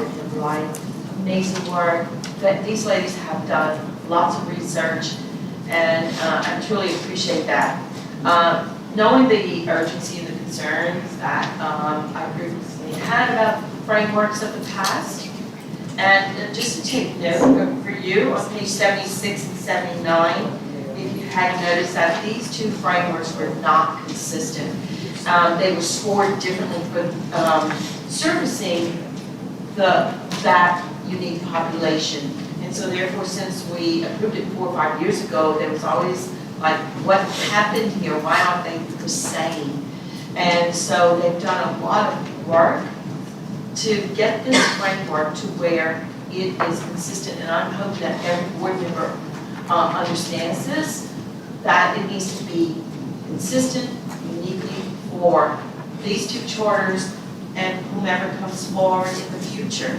So just take note of that, because their school performance scores of the past will be different because they were scored differently. And so we need to take that into consideration also. But thank you, appreciate it. Looking forward for more discussion on filling in the gaps. Great, thank you. Ms. Borshett? Coming into this a little bit later, I'm just making an observation. And I think Holloway is right, that we've got to get the consistencies frameworks. I'm glad we're looking at this to get the 2 schools on the same framework that makes sense. But I would just like to make an observation. If I'm reading this correctly, I'm looking at this framework, which is 80% based on growth, on a progress index, which is the growth index. On the state indicators, 20% based on ELA growth, 20% on math growth, and on the school indicators, the entire 40% of school indicators based on growth on the measure that they choose. And I think that's great. You know, I'm for that, but I'd like to point out that when we're looking at this framework for these children, we're basing 80% on growth. Secondly, the bands look very expansive, because I know with dyslexic children, you know, we're looking at if the score on growth is 80 to 150 on the state assessment, we're giving them full credit, which would be the equivalent of our 150 points for that wide span. So I think it is a good indicator, you know, to look at the growth. I do also want to make the observation that there are many dyslexic children in the state of Louisiana who are in other charter schools. I don't know different terminology, right? Typical charter schools or comprehensive charter schools or whatever, and traditional public schools as well. And I would like us, even though it is super complicated, to get to the point where if we're saying that the measure of performance for children with dyslexia and maybe some other exceptionalities is based heavily on a growth indicator, we may also want to look at subgroups within our traditional matrix at some point to see if for students who have these similar challenges, that we would potentially look at similar indicators of success for all children, regardless of the type of school they go to. Whether it's a specified charter, a regular charter, a traditional public, or a voucher school. So, just an observation. Just a quick question. This item speaks to charter renewal. It has no impact on their ultimate SPS score. Is that right? Right, because you know, in the renewal recommendation that we provided per board, we give you that, so you have it, but in terms of the actual renewal recommendation is based on their alternate framework. Great, thank you. Mr. Mallory? No question? Mr. Larry? Yeah, promise to point out what I have heard from the schools about what they see as problems with what's being proposed right now. There were several. One was, and this one I think was removed within the last few days, the framework that's on page 73, there's a section on student achievement, ELA and math, and it says that you can get full credit, 20 points for certain achievements, partial credit, 10 points for certain achievements, and no credit if you don't achieve what you need to. And it says it makes up 20% of the score, but there was another rule down at the bottom that said if you did not get any points in this section, you would not be renewed. Part of that review and reflection process in phase 4 that I described really spoke to that. What we realized is that when we were really setting these two charter schools up for failure by putting that caveat in.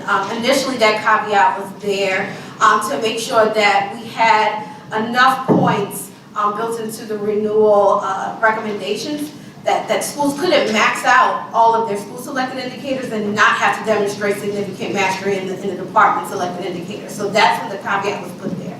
But when we went back into that review and reflection process, we realized specifically for that ELA and math assessment index, that our charter schools, specifically these two, would not be able to meet the criteria there. And then we also looked at the statewide average. And both the statewide average as well as the average for specifically for Louisiana Key and Max were misaligned. Therefore, we could not, hang our hat on making sure that schools got partial credit in each of those. It just really wasn't fair and equitable. And so yes, during that review, reflection, and process, that caveat was taken out. And that was a fantastic change, but it didn't happen until just a few days ago. So some of this stuff was in motion before then.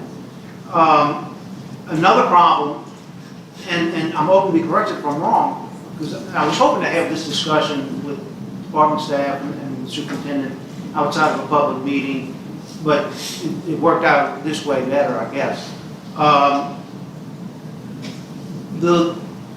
When you look at the student progress is the term that's used. My understanding, what I'm being told, is that the students at these two schools are being compared to how 504 classified students are performing on the LEAP test. Is that true? Or is it just how dyslexia diagnosed students are doing on the LEAP test? Yeah, so with our data analytics team, the way in which they pull that out specifically about the comparative data is students with dyslexia characteristics. So there's a multitude of different students. It does include students with a 504 that have specifically related dyslexia indicated in there. It also includes students with disabilities around specific specifically identify cases as relates to literacy or comprehension and fluency. And to add to that, one of the pieces that was revealed in my research was that not all students with dyslexia have an IEP. Some have IEPs, some have IAPs.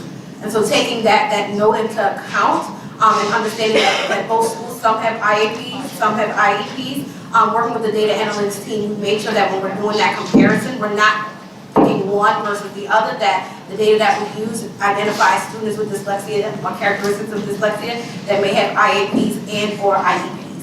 So are you excluding the 504 children that just have a diagnosis of something like ADHD? Right, the only things that's included with the 504 in that bucket are 504 that specifically indicates dyslexia. Okay, I think that was something that was not understood by these groups, which I think it's helpful to clear it up. And then what their understanding was that when you looked at the student achievement, it was also looking at, it was comparing them to how non-dyslexic or the state as a whole was doing, dyslexic, non-dyslexic, 504, and the whole group of students. But you seem to be saying that you're just comparing them to how other dyslexic, either diagnosed or tendencies, those children are doing. Yes, that's correct. Just students with the characteristics of dyslexia. That's correct. I'm not sure if that additional information is enough to relieve the concerns of these groups, so I think it's good that we have until August to do some more talking, but it's great to have this extra information brought out. And it's great to have that one part removed that was removed. That's the information as I know. Thank you, Mr. Garvey. We do have some public comments, if there's no more questions or comments from the board. We have Ms. Heather Bourgeois, Ms. Andromeda Cartwright, both wish to speak, and Ms. Angelic Rockley, but will only speak if there are questions. And she waves. Great, thank you. Ms. Bourgeois, again, state your name. Heather Bourgeois, I am the principal at Louisiana Key Academy. Thank you all for being here today and taking my comments. So I want to start with the definition of dyslexia, which is defined in Louisiana law, Louisiana Act 201, where dyslexia is an unexpected difficulty in reading for an individual who has the intelligence to be a much better reader, most commonly caused by a difficulty in phonological processing, which affects the ability of an individual to speak, read, and spell. And phonological processing means the appreciation of the individual sounds of spoken and written language. That definition corresponds with the science of dyslexia and our prior alternative framework, which we would like to keep with some minor tweaks to reflect this definition. LKA works with Dr. Sally and Bennett Shaywitz, who are the world's eminent physicians in the science of dyslexia. Everything we know about dyslexia, that body of literature, comes from the Shaywitzes in their 40 years of work. They are in the National Academy of Sciences and have published over 250 scientific articles, including ones in the Journal of Pediatrics. Dr. Sally Shaywitz also sat on the National Reading Panel, so over 400, 500 pages of peer-reviewed literature on how one acquires reading. So what is known from that body of work? The brain is built for speaking. Reading is a relatively new process, which requires one to take the spoken word and break it into individual sounds, and then match them to letters. We know from fMRIs conducted in institutions around the world that 20% or 1 in 5 individuals have difficulty with this. That's dyslexia, and your intelligence is not impacted by that difficulty.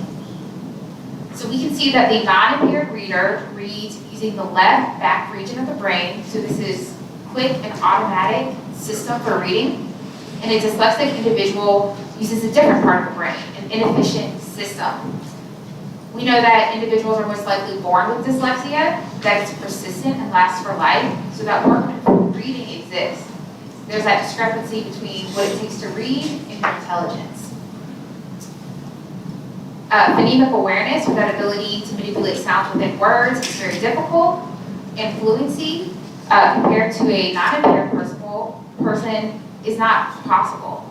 We know a student can be successful in high school careers and college, but instruction and accountability must match the science. Language must be broken into phonemes into the language system, which is a core deficit of a dyslexic individual. We teach our children matching this understanding.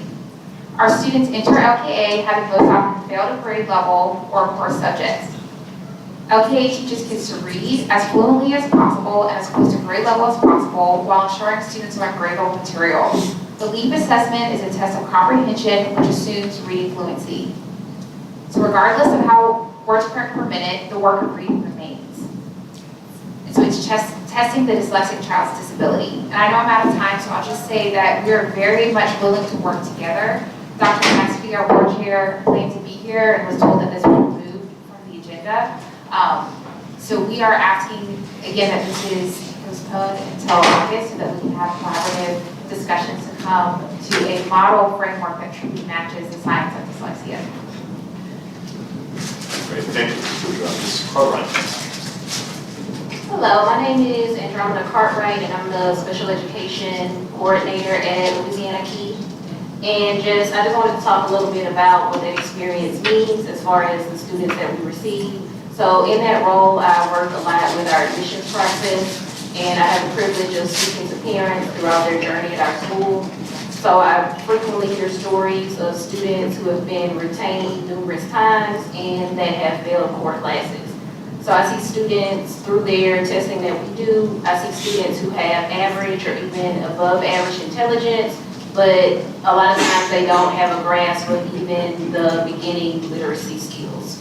So through their time at LKA, these students are nurtured both academically and also emotionally. A lot of our students come to us having experienced a lot of failure, not believing that they're smart, not knowing that they have the intelligence to do well in life. So our school is really big on building those academics and also building their self-confidence. So I just wanted to take the opportunity to read a little bit from a speech that one of our 8th graders did. So our 8th graders had a ceremony, and this is a student, his name is Tayden Williams.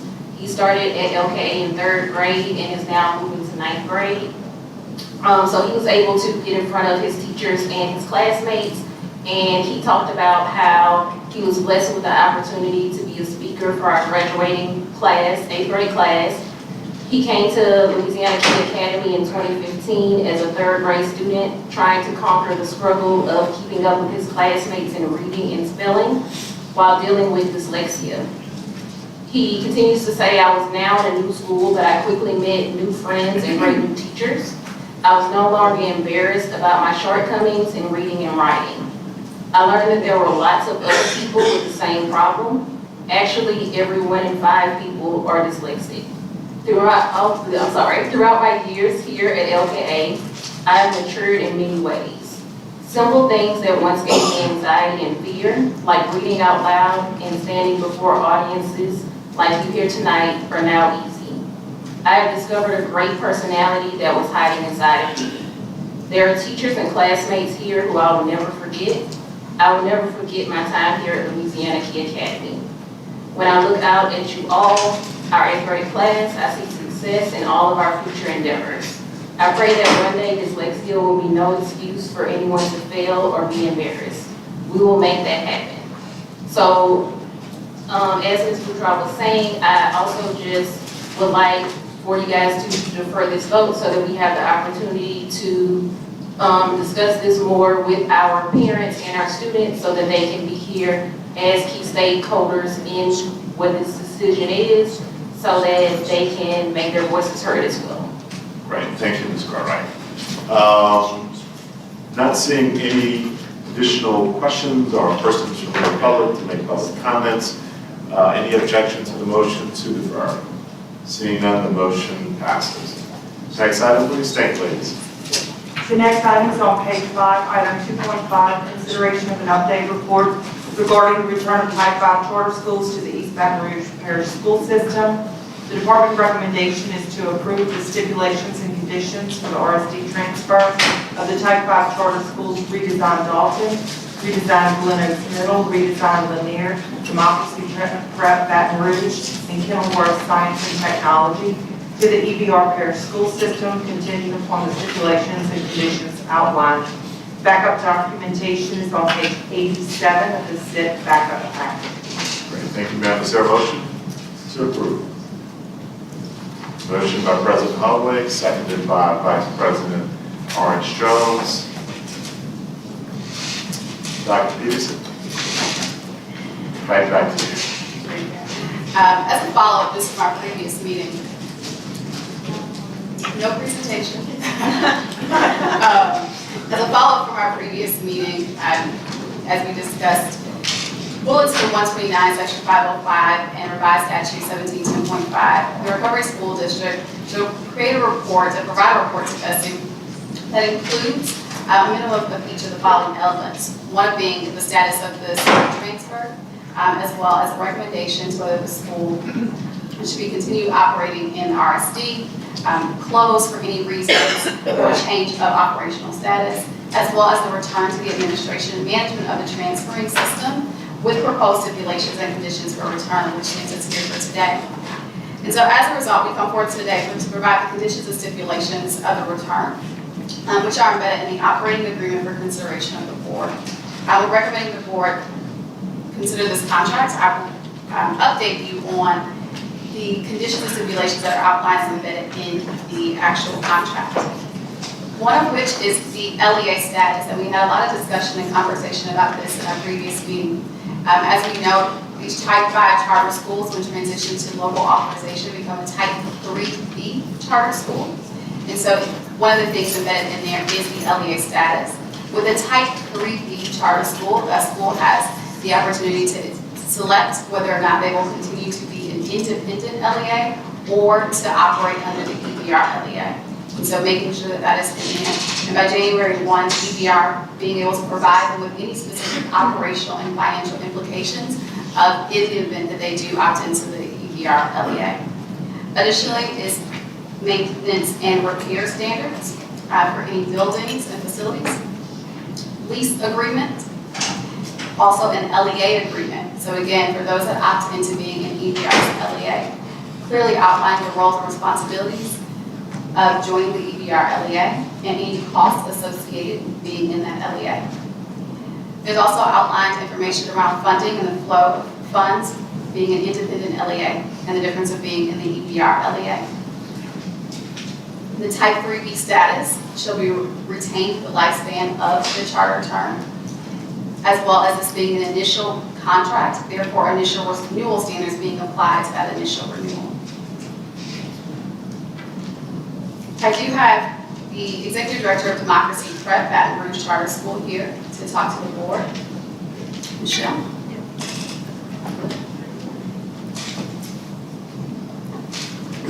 Dr. Peterson, just want to acknowledge that this is a process that you have worked on over the entire year, trying to work, in certainly in the best interest of kids, but trying to find a pathway for return, working with all partners, and as we recognize individuals, we also just like to recognize we have members of the East Baton Rouge Parish School System who are here, see President Tapman, as well as Dr. Narcisse, and today, so also just want to recognize them. And while we're recognizing folks, we also have the immediate past president of the board, Mike Goday, who's hiding a little bit back there, but Mr. Goday, welcome as well, and then Mr. Gwen Shamlin as well. Michelle? Sure. Good afternoon. I'm Michelle Digg, Executive Director of Democracy Prep Baton Rouge, as Dr. Peterson said, and I'm representing one of the charter schools affected by the transition. Here today are also my board president and then members of leadership of some of the other charters that are considered today in this matter. I wanted to speak with you today to address why there's a need to approve these stipulations for the return to district, which are set forth in the contract before you. First, our intention and aspiration is to make this transition process as clear and transparent to all parties as possible. This transition has been an ongoing process for the last several years, and with that has come leadership transitions both at the state level and the local level. In all that transitions, there have been many iterations, both formal and informal, of the terms and conditions of this charter transfer. And it's our view that for all parties to be successful, we have to have complete clarity, and this contract delivers that clarity. In addition, we also want to honor consistency and transparency for our school communities. Arguably, that's the most important thing about this process. Consistency is what's best for students, families, the democracy prep community, and the district as a whole. This contract represents a solid path forward toward greater guaranteed consistency for students and families. Second, the law states that Type 5 charters that return to local district authorization as a Type 3B have choice in whether they will maintain their LEA status or join the district's LEA. This has been a point of conversation, some might say contention, and we want to be explicit about that in the language of the arrangement, hence the need for the contract to anchor the overall agreement. While we're open to considering joining the district's LEA, we're not at this time willing to commit to that as a part of the return process. Lastly, I would like to add and echo Dr. Brumley's sentiments. We'd like to thank and we've appreciated the leadership of the State Department helping us get to this place in the process. We feel like we've shown a good faith effort to partner with the district on return. We've attended collaborative meetings, asked questions, participated in problem-solving meetings with current and past leadership, and have been amenable to their requests over time. We hope and hope that the district is open to considering this contract, and if they are, we're willing and eager to work and partner with them. Our ultimate aim is to work together to make great school choices for all students at Baton Rouge. Thank you. Great, thank you. Anyone else to speak? Dr. Peterson?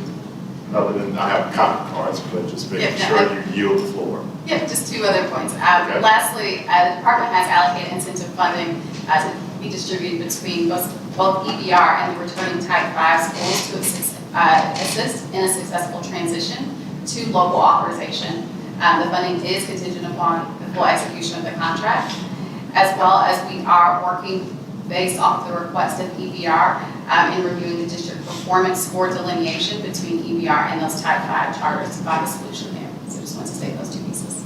Great, thank you again, Dr. Peterson. Any questions or comments from the board before I turn to public comments? Dr. Davis? Dr. Peterson, can you tell me if things are continuing with these schools in the RSD? When it came time for their contract renewals based on their most recent accountability scores, would they have been, would a 5-year contract renewal been available to them under our policies? Off of the 18-19, right, or what we would be planning to do. Well, so for the 18-19, that's our most recent school accountability score, correct? Yep. I don't have it in front of me. I know that we did the comparison based off of the EBR standards because they are different than the department standards. And there are schools that would, and there are schools that would not participate. Okay. And so was there any consideration given to delaying a decision like this until we had accountability scores? Somebody said something. Okay, well, so it's my understanding that looking at Democracy Prep, Kenilworth, and Dalton, that they would not have qualified for a 5-year contract renewal. And so I'm curious about the decision in this contract to go with the 4-year renewal. What drove that decision process? Yeah, so we're not looking at this as a renewal, but it's looked at as an initial contract. So being able to provide them with an initial contract, being that this will be the first time with EBR, so that any initial contract is a 5-year term. This is a 4-year with the opportunity to keep EBR saw fit to extend to that 5-year, but it's not a renewal, but it's an initial contract. But so we're making an initial contract on the part, then we're forcing the East Baton Rouge Parish Public School System to initiate a contract as if it's new when we've been contracting with these charter schools for quite some time. Yeah, I think I would add to that though, Dr. Davis, is that this is not a mandate on the East Baton Rouge Parish School System. These are stipulations and conditions for return should the East Baton Rouge Parish School System decide that they would like to return these schools to their portfolio schools over this next period of time. So decisions still have to be made at the parish level. These are just conditions that we are setting forth should they elect to pull those schools back in. And related to that, and conditions that we're setting forth, so when you look at the policies surrounding the return of RSD schools to their home districts, so there's a kind of a very clear process that's laid out when charter schools ask to come back, right? I feel like our policy is pretty specific there and what needs to happen. So they initiate that request, and then there are a series of steps that follow. But am I correct that our policy is really kind of lacking when it comes to this process of an initiative on the part of BESE or the department to return schools to the RSD? Like that this process is not very well spelled out in our policy? It's in alignment with the statute. What you see in policy in terms of the specific steps that indicate about a charter school opting into return is in alignment with 1710.7, which has to do with the return of the Orleans Parish schools. When we look at the statute for 10.5, which are the schools outside of what happened in Act 91, it only goes up to a point. And to that point, what we stated before, which is that after a report is made by the RSD, then BESE has the opportunity to provide the stipulations and conditions for that return. But in terms of anything after that, we don't have what we had for the 10.7 that indicates specific steps or time-bound decisions. So maybe that's something that if we're going to be taking schools into the RSD later in time, right, maybe this is something we should probably spell out in policy about how to return them. Does anybody else have any questions? Because I have others. Dr. Davis, I think it's your show. So I have a question about, so clearly under the law, it appears that these returning schools have the ability to, and I know this may be up for debate, be their own LEA or have the East Baton Rouge Parish Public School System be their LEA, and that has an impact on how funding flows to the schools. And so, Ms. Semino, maybe you might be the one to help me with this, but as it pertains to unfunded accrued liability, right? So one of the things that this set of stipulations asks us to lay out is what are the financial consequences of one of your schools deciding to be a school inside the LEA of East Baton Rouge Parish. And so it's my understanding, so tell me if I'm wrong about how this works. If they decide to be their own LEA, DOE sends them their MFP directly. If they decide to be, to use EBR as their LEA, the MFP comes to the East Baton Rouge Parish Public School System, and then unfunded accrued liability is taken out, and then their dollars are sent to them. Is that how it works? Beth or Joe may want to come up.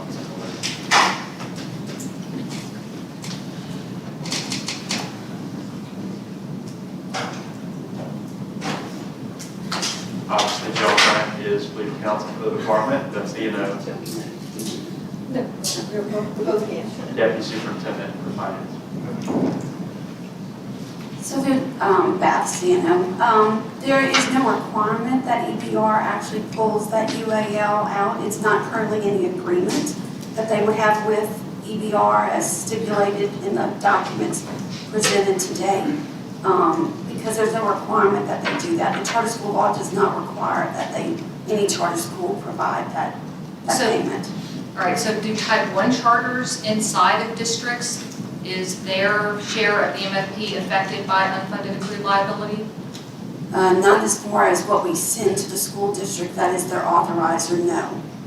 But so the school district though, and so maybe somebody's gonna have to help me with this, right? So one of the issues with the RSD and unfunded accrued liability since the RSD was created and Baton Rouge and other schools were placed into it is that unfunded accrued liability was never accounted for in a district's MFP. So that basically when the East Baton Rouge Parish School System or whatever school has schools inside the RSD, unfunded accrued liability, the MFP dollars are taken out to those charters without accounting for unfunded accrued liability, which means that when we take out as a state body unfunded accrued liability, it means that those what should have been paid by the students in the RSD schools is then spread out across the rest of the schools' children that remain in the district, right? So the Baton Rouge Area Chamber at one point in 2012 said that the RSD unfunded accrued liability amounted to $61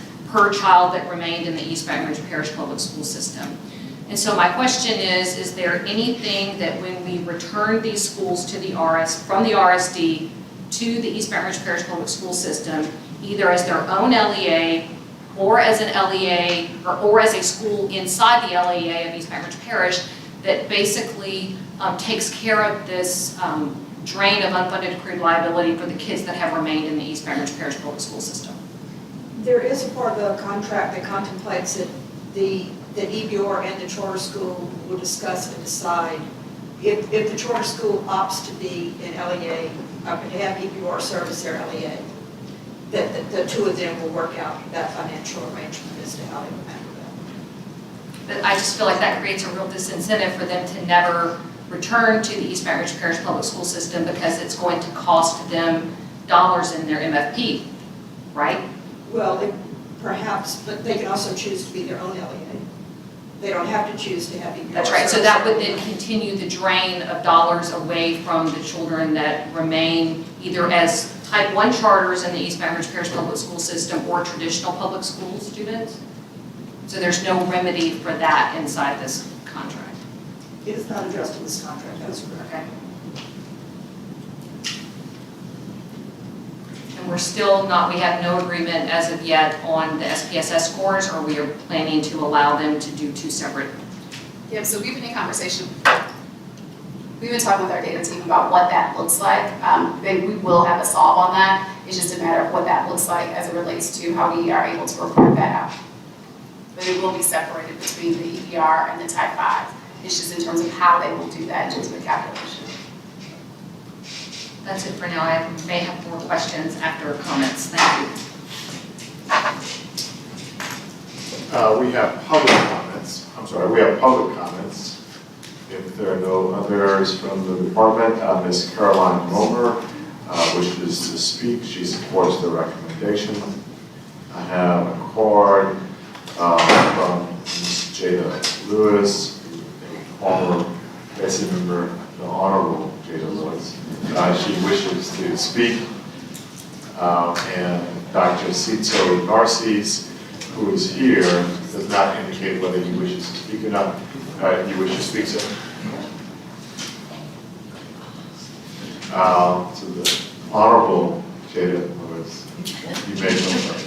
Thank you, Preston. You did an amazing job. I did well with my selection of who follows me. So, thank you, board members. This has been, an issue that's been near and dear to my heart. Many of you know I've been in the weeds with this whole situation for 4 years when I was on BESE.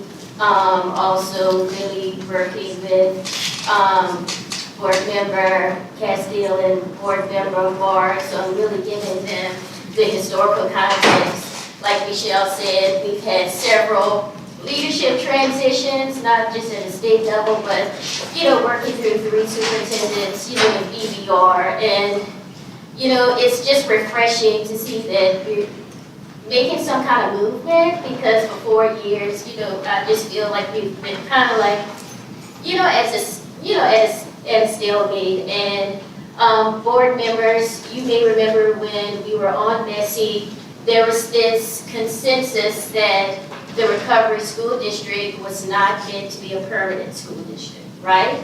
And so I know the 4 years when I was on BESE, we had this sentiment that, okay, all these, once Act 91 happened with Arlene schools, we really need to start phasing out the RSD.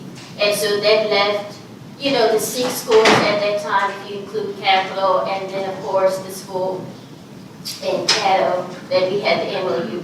So 5 years, still talking about the same issues, working with the charter operators. And I'm just really here today, as Michelle said, just for some point of information, especially the new board members.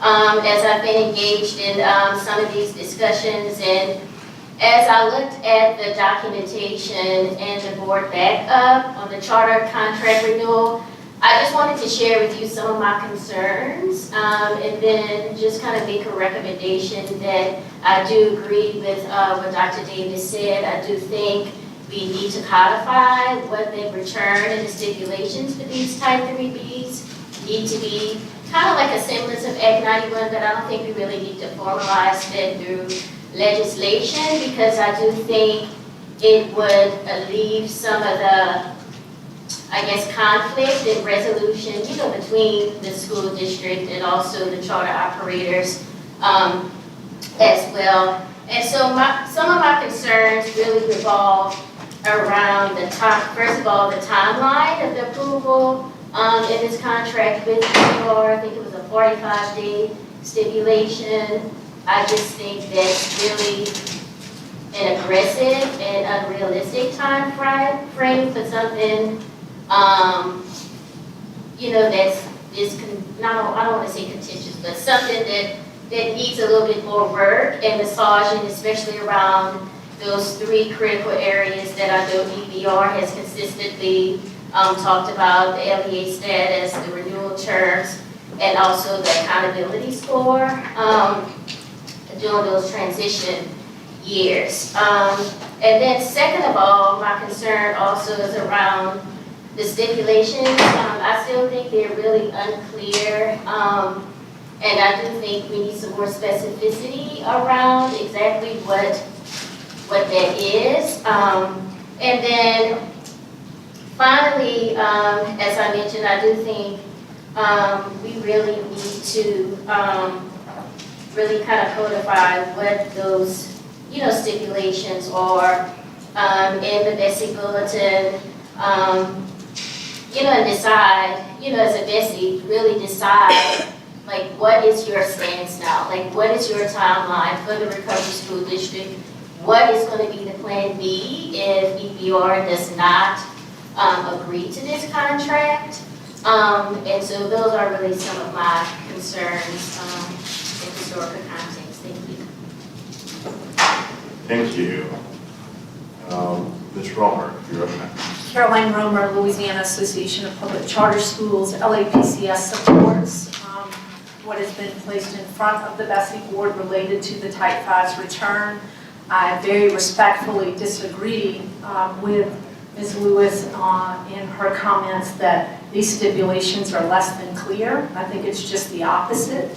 It's very clearly setting out what the terms are going to be, and at some point these schools will fall directly under EBR's policy, but there should be a ramp for these schools to that policy as already discussed.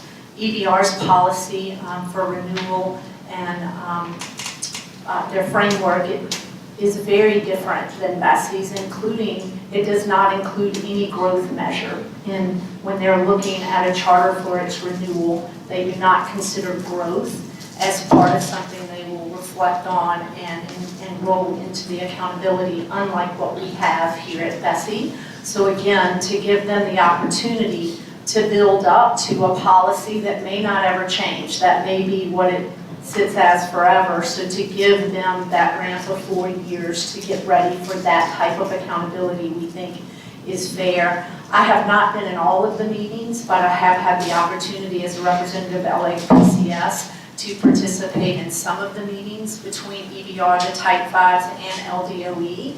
And I can say that there seems to be one constant issue that just does not seem to be able to get off the table, and that is, should these schools remain their own LEA?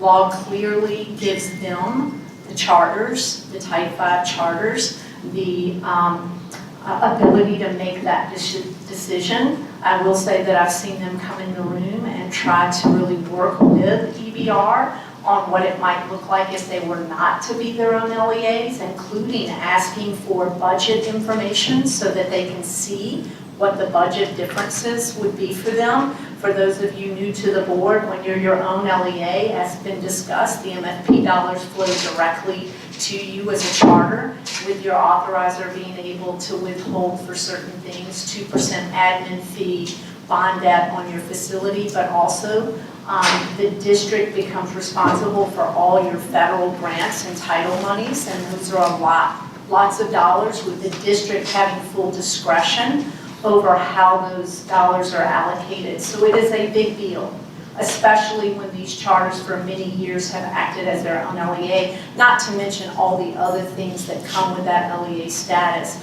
So I think it's unfortunate that that seems to be the hang up in the room, where the money's going to flow. And I think that what, again, is being recommended here gets us past that issue and into a place where ultimately the hope is these schools become part of the EBR family of schools, and we can work towards those issues like you spoke of, Ms. Davis, like the legacy cost, which we were able to do in Orleans. The charters did come to an agreement over legacy costs. So we've got to start someplace, and as already has been said, we've been working on this since John White was the superintendent. We cannot get past this. So our association is very appreciative to have a document on the table so we can begin the work of return, because the spirit of the Recovery School District law was not for these schools to sit forever with LDOE and BESE. The spirit was to recover academically and return to the district. Now, is it a perfect piece of legislation? I think us sitting here today having this conversation will tell us no, but it is what it is. And this document, I would argue, does create very specific stipulations and opportunities for these charters and EBR to become a family and to move forward and serve students well. So we appreciate the effort and are fully supportive of the recommendation. Thank you. Great. A point of clarification, when I talked about it was unclear, I'm not talking about the stipulations in the document unclear, but unclear on BESE's role on this, and unclear for board members to know specifically what they are being responsible for and what they're being accountable for on what those specific stipulations are. That's what I mean about unclear, because as I've talked to several board members, they were unclear on what exactly were in those documents, and instead of all the stipulations being embedded in a charter contract template, I think it would just be helpful just for a high level for them to know exactly what those stipulations of return on. So thank you for that clarity. I'm not talking about the actual document, just background information and context for BESE members to know what they're approving in this transition and in the policy. Thank you. Great. Thank you, Ms. Lewis. Dr. Narcisse.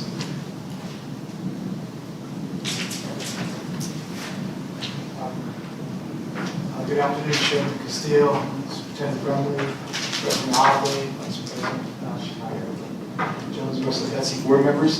Just wanted to say, one is that we are actually excited about receiving the RSD schools back in East Baton Rouge.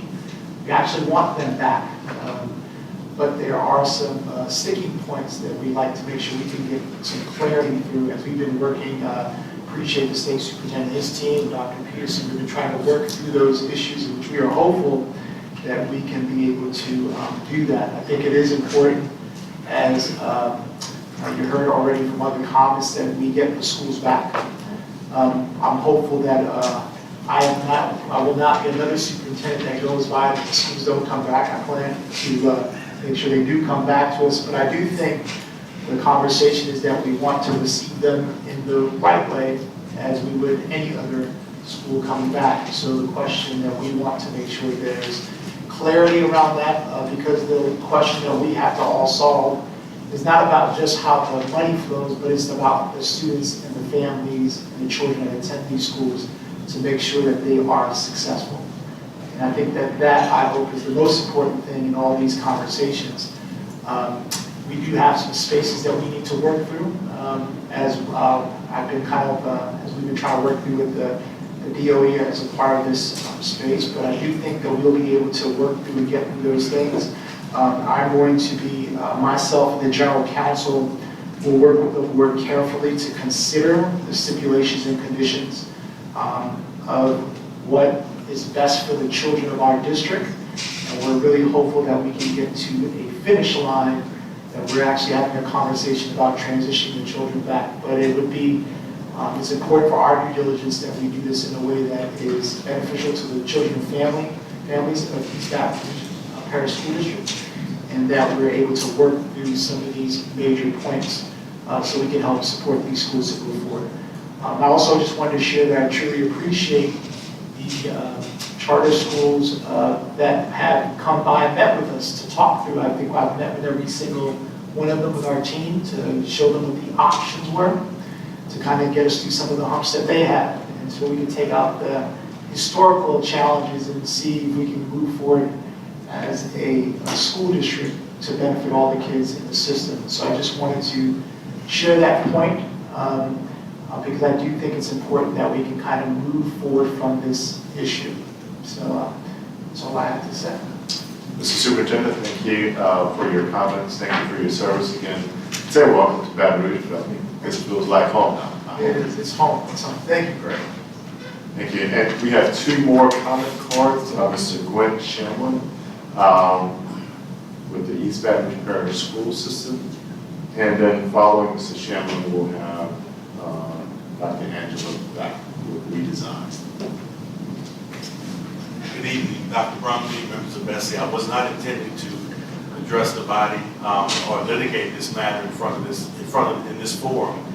I see Preston smiling because we've had a number of conversations about this, but I do want to make one point of clarification. And I actually sat in the previous BESE meeting and heard this statement. I want to make sure we were all on the same page. It's never been the position of our board, the superintendent, or myself that there's an issue with these schools opting to choose their status regarding the LEA.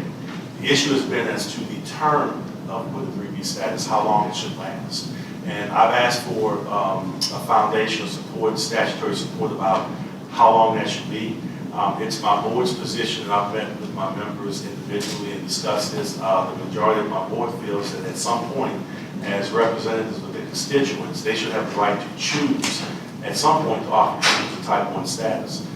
Because it's the belief of our board that these schools will function much better if they return to us, with us as the LEA providing that support to them.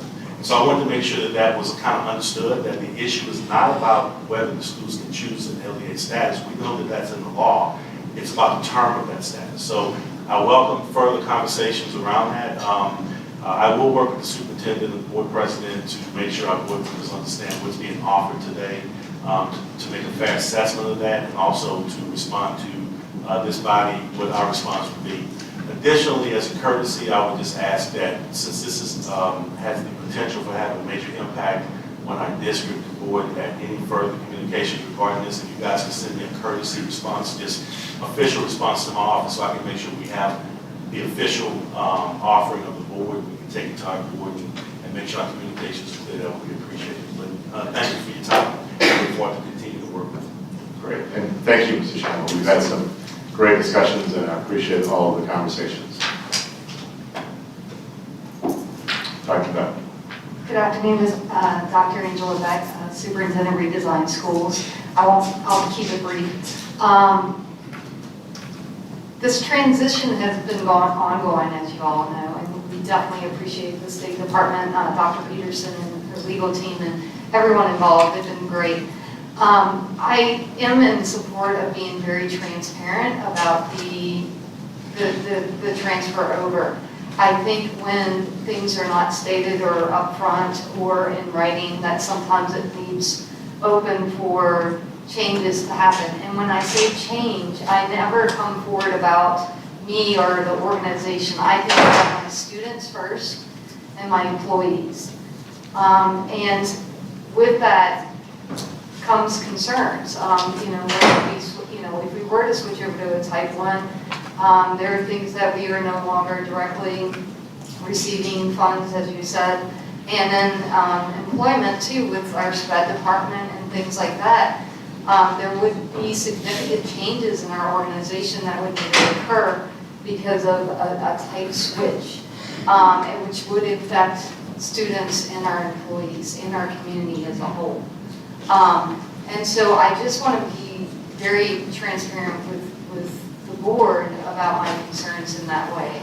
And that we are very accustomed to kind of handling our own business, I guess, per se, like state testing and those sorts of things. All of that would change if we were to move LEA's status. I appreciate your time, and I hope that you will consider the proposal that was put up front. It was very well thought out with all, like I said, the legal team and with the State Department and with the charters itself. And we appreciate you taking that into consideration. Thank you, Dr. Beck. Any other questions or comments from the board? Dr. Davis. So I have a question about, so this motion passes, the East Baton Rouge Parish School Board and the charter school, so let's say they say yes, great, we move forward with this document. If the East Baton Rouge Parish School Board says no, what is the next step? Do they come back to the RSD and it's another 5 years before this happens? What does this look like? Well, they are Type 5 right now as part of the RSD, so if that contract does not happen and they do not return to EBR, they're retained here with us. Okay, and so I would just like to say that if that ends up being the case, then at some point I'll be adding an agenda item to, for us to discuss spelling out in policy what this process is supposed to look like in future dates. So when, several years from now when this comes up again, we have kind of a policy that's clearly spelled out in the same way as it would have been if you had chosen to come to us and to ask to come back. And I just also like to say, that for board members who have not had a school at risk of being taken over by the RSD, that you just cannot imagine, just as a parent advocate, the angst that goes through schools and their families and their students, that this is just a really big deal in the same way it's a big deal when charter schools are closed for non-performance. And so my sincere hope is that, that we're able to work out something that both you guys can live with, but also something that the East Baton Rouge Parish School District can live with, because I do not want you to come back to the district if y'all are going to be at each other's throats about how you ought to be governed. That's not fair to you, and it's not fair to the rest of the school system. And also just I hope that at some point we can deal with these legacy cost issues, because they are a very, very real deal. And I know that it may seem, that people like to say we need to be focused on the kid and not the money. The money serves the child. And when you're losing millions of dollars every year over those issues that BESE has known for years, well over a decade, that was unfair to the district, and we have refused to rectify that, and those are dollars that are not being spent in our children's classrooms. So that's all. Thank you. Thank you, Dr. Davis. Any other questions or comments from the board? Seeing no questions or comments, any objections to the motion to approve item 2.5? One objection from Dr. Davis. Any other objections? The motion passes. Next item, please.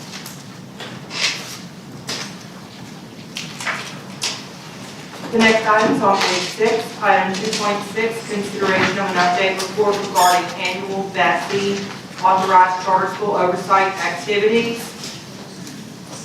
The department recommendation is to receive the report. Backup documentation is on page 133 of the SIP backup packet. The motion to receive item 3.1, or is there a motion? So moved. It's been moved by Dr. Bofi and seconded by Vice President Orange Jones.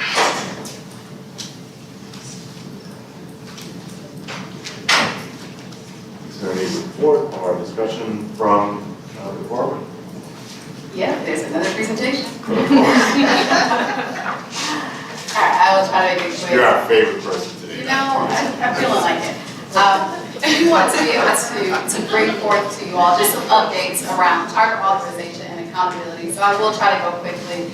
This is just for informational purposes as it relates to where we were this year, but then also some things that we've seen and things that we want to make to our practices, but wanted to make you all aware. So related to charter authorization, just an update of where we are there, and this is specifically speaking of the district charter authorization. July 16th is actually the deadline for districts to consider their charter applications. July 23rd, the local school board will notify us at the department of the receipt of any board action that has been taken on any of their charter applications.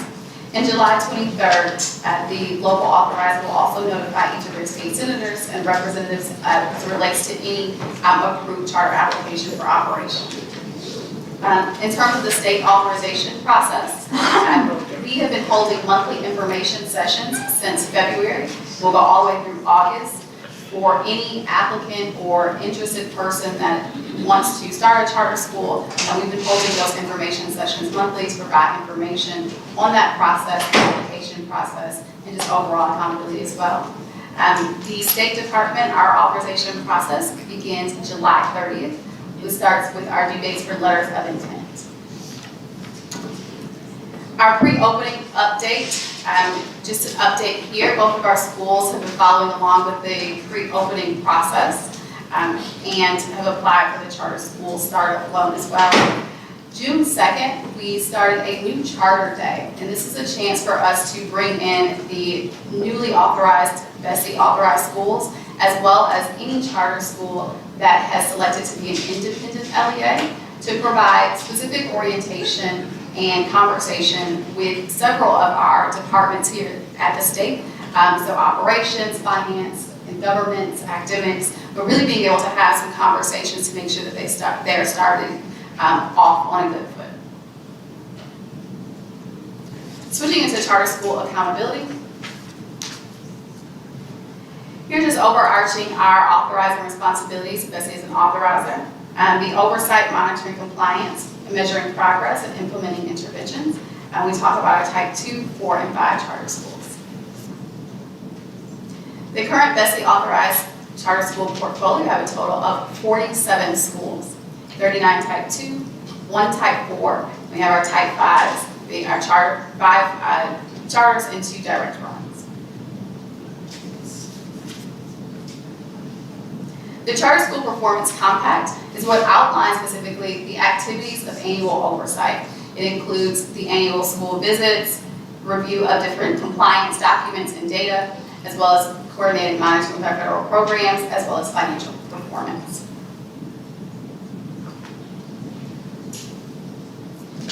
The year always starts out by providing our charter schools a charter school reporting calendar. The 2020-2021 reporting calendar submissions are outlined above, and these are a lot of our compliance documents. What we look forward to this year is taking the time this summer, the short summer that we have, but working with our agency to really coordinate efforts here to make sure that this document is not only representative of the documents that we as the compliance components of the charter contract hold, but also agency-wide, what are the additional documents that charter schools are required to submit across the agency, so that they do have one place to look at versus finding it out through newsletters, but really wanting to coordinate our efforts to make sure that our schools clearly understand the reporting requirements, not only from the charter department, but across the agency.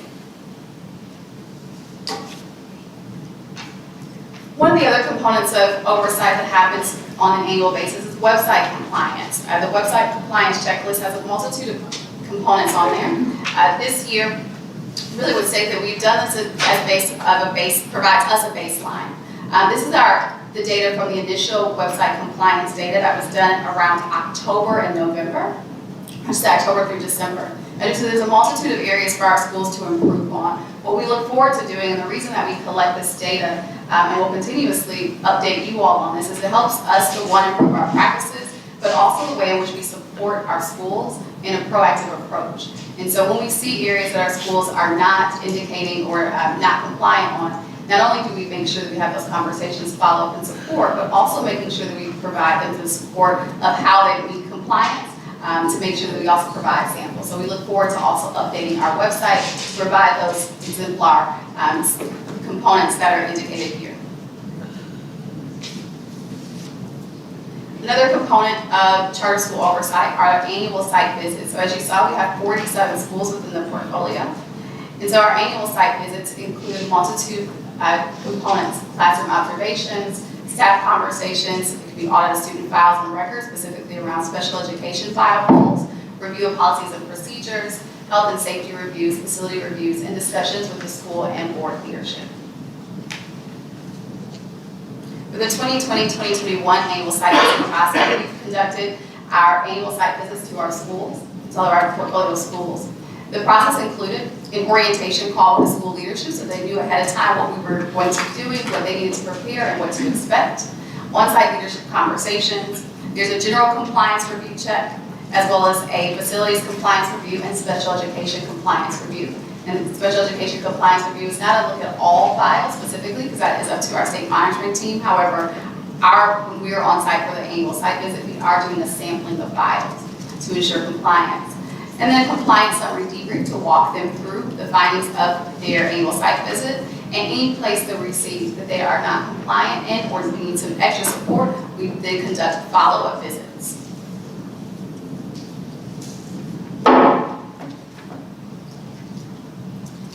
This graph just indicates where we are based off of our annual site visits in terms of schools' general compliance data and where they were compliant in. So again, a lot of these are compliance or checklist-like items, but this gives you an idea of where we are for this 2020-21 school year for the general compliance data on the annual site visits that's collected.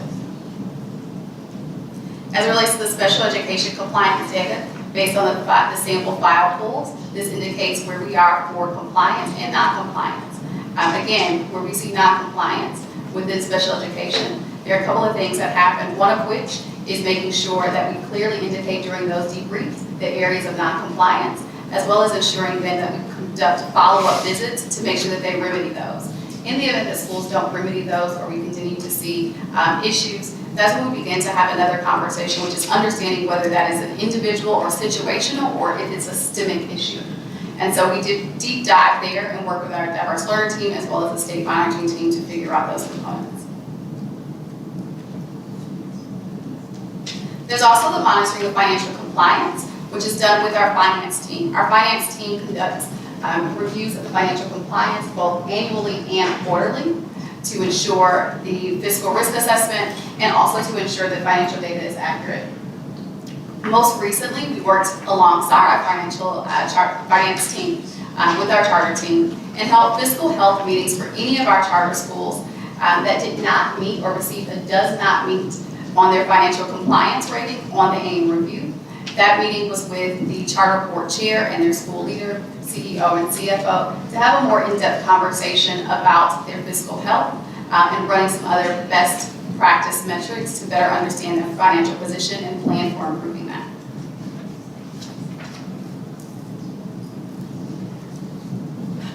A quick snapshot, we do receive parent and community concerns related to our charter schools in the portfolio.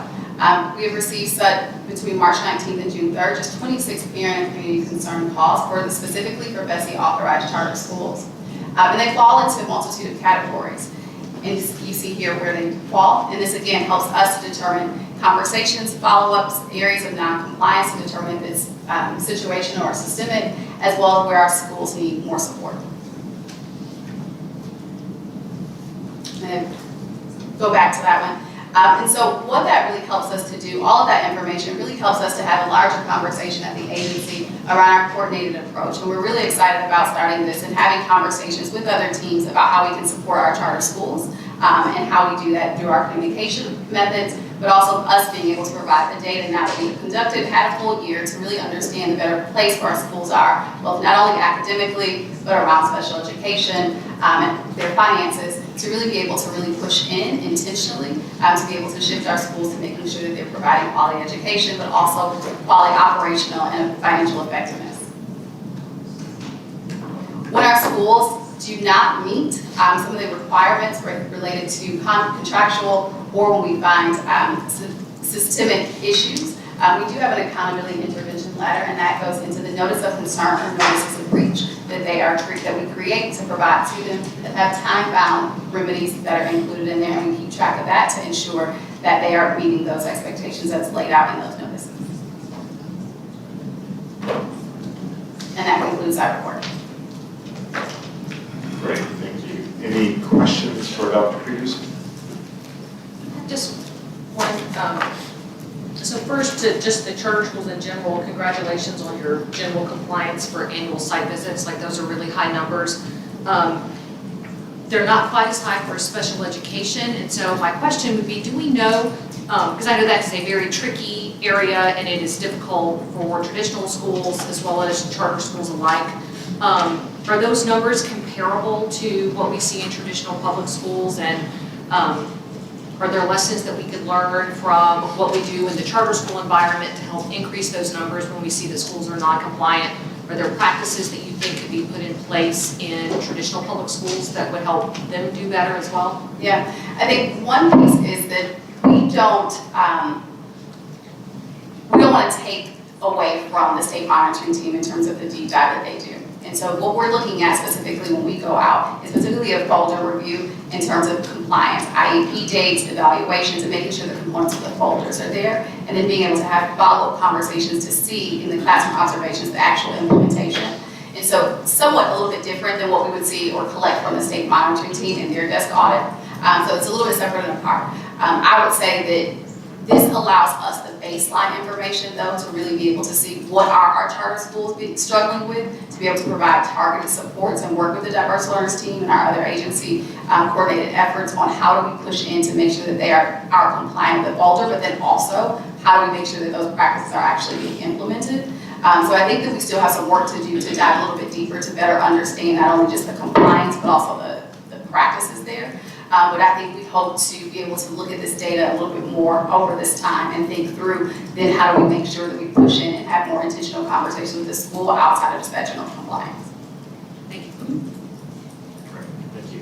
Any additional questions or comments from the board? There's a motion on the floor to receive. Any objections to the motion? Motion passes. Next item, please. The next item is on page 7, item 3.1. Consideration of revisions to Bulletin 126 charter schools regarding charter school fiscal responsibilities. The department recommendation is to approve revisions to Bulletin 126. Get a motion to approve. Mr. Garvey, seconded by Dr. Davis. Nothing, Dr. Davis. It's a motion to approve. Any questions? Any discussion? Any objection? Motion passes.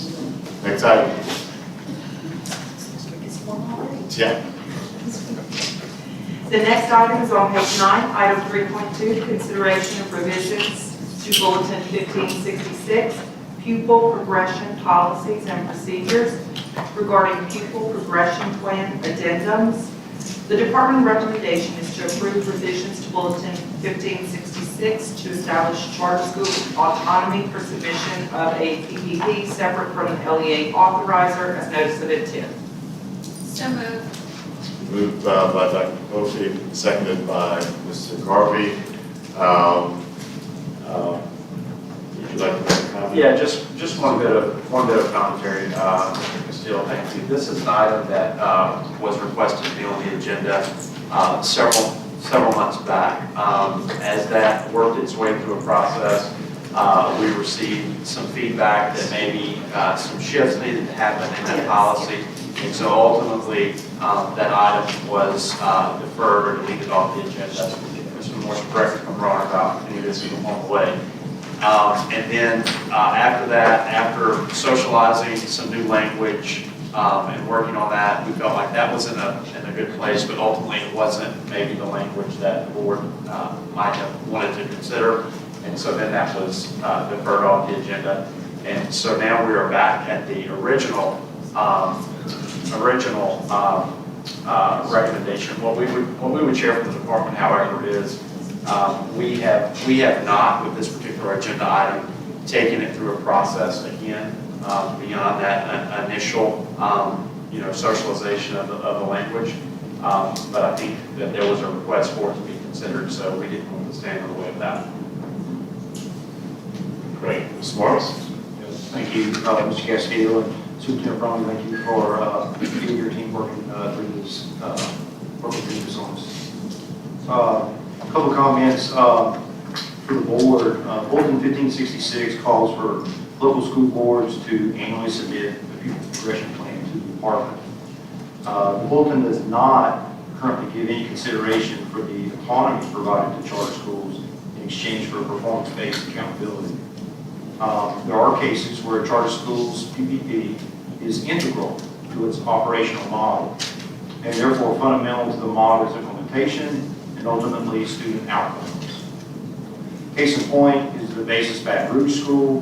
The Baton Rouge School is one of 32 schools in the BESE network, where the model is implemented in 3 states in Washington, D.C. The handout before you shows the BESE network of schools ranked #1 globally in math, science, and reading. Clearly, the model works when fully implemented and not watered down. The LDOE recommendation before the board will provide charter schools the opportunity to submit a PPP separate from the LEA authorizer in accordance with all federal law, state law, and BESE policy, allowing them to operate their model without the current constraint and providing Louisiana students with the same world-class educational opportunity as students in Texas, Arizona, and Washington, D.C. Thank you, Mr. Kessler. Great, thank you. Questions, comments from the board? We do have some public comments. Just for clarification for the record, Ms. Caroline Romer had submitted a public comment card in connection with 3.1. We overlooked you, Ms. Romer, but you said you did not wish to speak unless there are questions. But back as it relates to 3.2, likewise, Ms. Romer supports the recommendation, but only will speak if there are questions. Next, we have Dr. Patty Glazier with Kinder Discovery, supports the recommendation, wishes to speak. She does. Let me be Dr. Glazier. Dr. Glazier, you look a little different today, Yes, right? younger, but definitely not smarter. She had to leave, but she did ask that I read her comments so they would be on the record. Dr. Patty Glazier, Head of Schools, CEO, Discovery Charter Schools. I've worked in locally authorized charter schools in both Orleans and Jefferson parishes over the last 11 years. In both parishes, there's a need for a school-based pupil progression plan for locally authorized schools. Due to the differences in school structures, course and pathway offerings, and grading policies, it's difficult, if not impossible, to allow one PPP to cover all schools in the district. In Orleans, 2009 to 2011, we were called to an annual district meeting, and each school was able to add their unique policy for their school. That worked, but made for a very cumbersome document for families to follow. In Jefferson, we have requested to join the PPP annual review in order to add our own unique policies, but that has not happened quite yet. We therefore write ours into our student handbook. However, if a controversy developed between a parent and the school, the district PPP would likely ultimately stand as district policy. Discovery, with our 2,700 students from pre-K through 12th grade, supports locally authorized charters writing their own PPP, which applies to the students under their roof, is pertinent to their coursework and pathways, and is consistent with their grading policies. Thank you for your consideration on this request. Again, just for clarification, would you state Dr. Patty Glazier's name into the record, please? Dr. Patty Glazier, Head of School, CEO, Discovery Charter Schools. Great, thank you. And Thank you. mine, oh, I'm sorry, and I'm reading Caroline Romer, Louisiana Association of Public Charter Schools on behalf of Dr. Glazier. We also have a public comment card from Candace Scott, and I think she... And it's very brief. It's very brief. Caroline Romer, LAPCS, on behalf of Candace Scott, High School Principal for Discovery. While we follow all state requirements of the PPP, some of our implementation of those requirements differ from that of Jefferson Parish. Examples, Discovery students in grades 1 through 3 use a developmental measurement scale to determine attainment of standards and promotion, while JP uses a traditional A through F grading model. Supports for EL learners, students with chronic behavioral issues, and students placed in T9, among other support systems, differ from the JP model. Maintaining an AB school score over the past 8 years, it is clear our support and grading systems are working, and we would like them to be reflected in our own PPP. Thank you. Great, thank you, Ms. Scott and Ms. Ross. Any questions, comments from the board? Ms. Holloway, President Holloway? I do. I need some clarification and also to share information through experience with the PPP. As working on the traditional side and also the charter side, as a type 1 director, it was always understood with my experience that we could develop our own pupil progression plan. And the district had a different plan. But always understood that there was some collaboration, partnership, working together to get what our mission was. We never had that, we never had this vision. I was with them 10 years.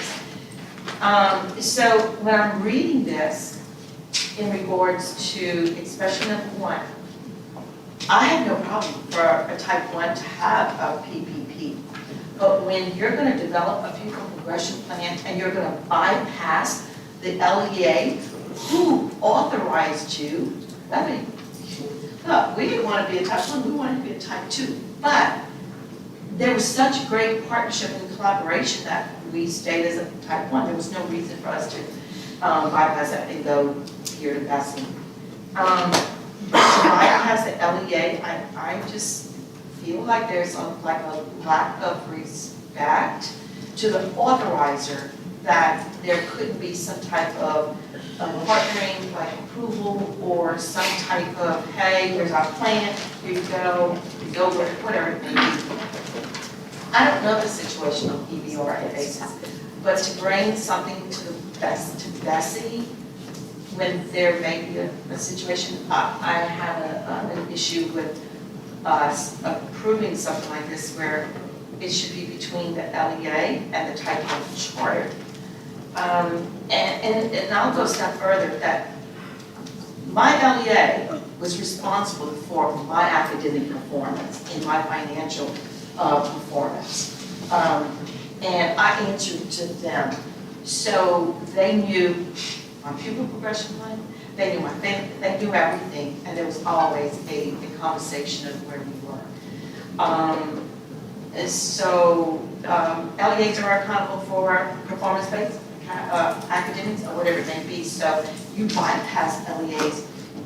How do they're going to get a copy, but there hasn't been any conversation about that and their approval or blessing or whatever you call it. So that's how I feel about this. But thank you. Great. Thank you, President Holloway. Dr. Davis. I'd just like to concur with Ms. Holloway regarding the relationship between a charter school and an LEA. I have a problem. We allow LEAs and type 1 charters to negotiate the terms of their contract. And so this seems to me to be something that should be handled between the local charter authorizer and the charter school, either when they're negotiating their initial contract or upon renewals. Like, I feel like we are interfering in the relationship between the local LEA and the type 1 charter as they negotiate what their relationship ought to look like. And so, so I have that concern first of all. And then second, I guess I am just really bothered by, I think, the chaos that it can introduce into a family. I mean, it's entirely possible because BESE is an incredibly high-performing charter school.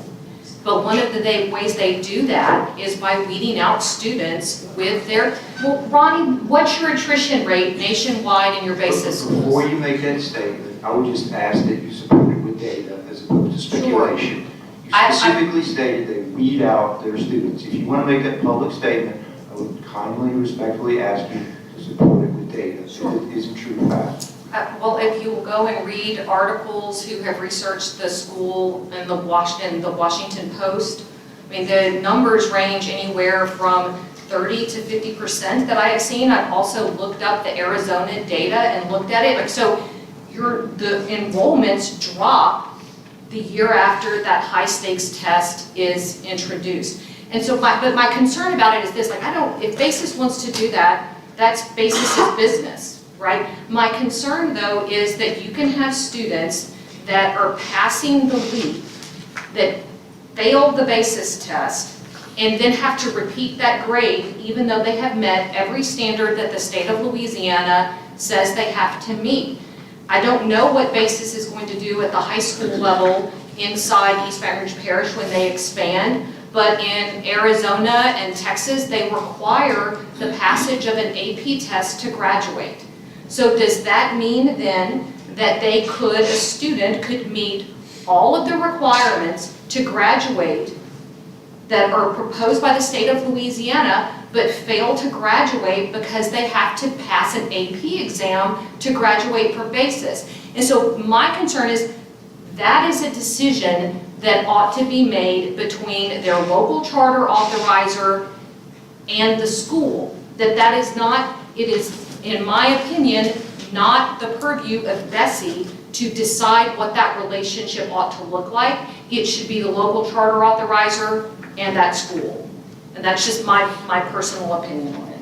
Mr. Morris? And then Ms. Oliver. So I didn't really want to make the BASIS case the focus. To me, it's a general concept. I thought the BASIS case was an excellent example of the opportunity that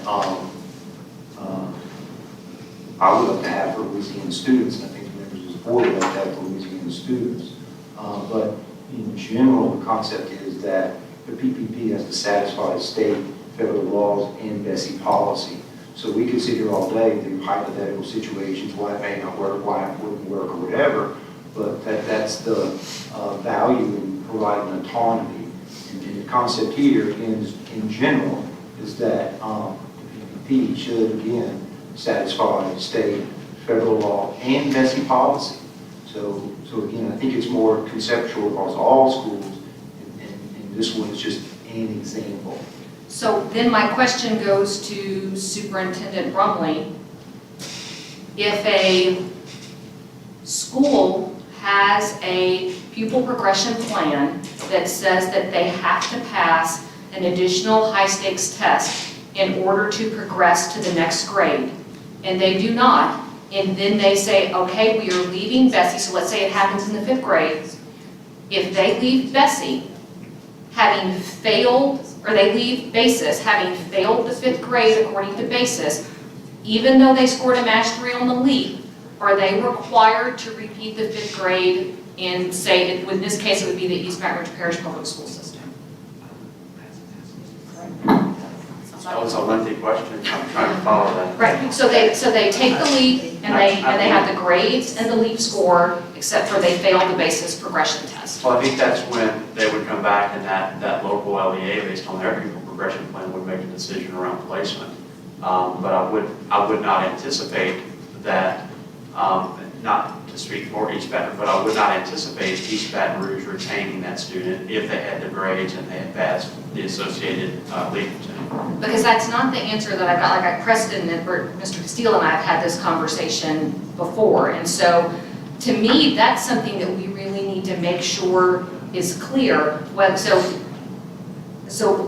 LEAs have the ability to, if a student fails the pupil progression program at the school they are in, to override that failure and allow them to progress to the next grade. And if that school awards a diploma based on passing an AP exam, do we then, where do they get their diploma? Is it, I mean, it's from the state of Louisiana, and it has no reference to BASIS, or whatever school, whether it's Discover, I don't know how it all works in New Orleans. So I guess my question is, this becomes really chaotic, and I don't have a clear understanding of how it works when it comes to like the lived out experiences of students that may fail that progression test that is being implemented. So, I just wanted to weigh in just a little bit. It's a little bit, a bit of a challenge to challenge the BESE's data. I do look at them, and this document, frankly, is quite compelling. BESE is not the best in East Baton Rouge. They're not the best in Louisiana. They're not just the best in the United States. They're the best in the world with a proven record of success that's been demonstrated.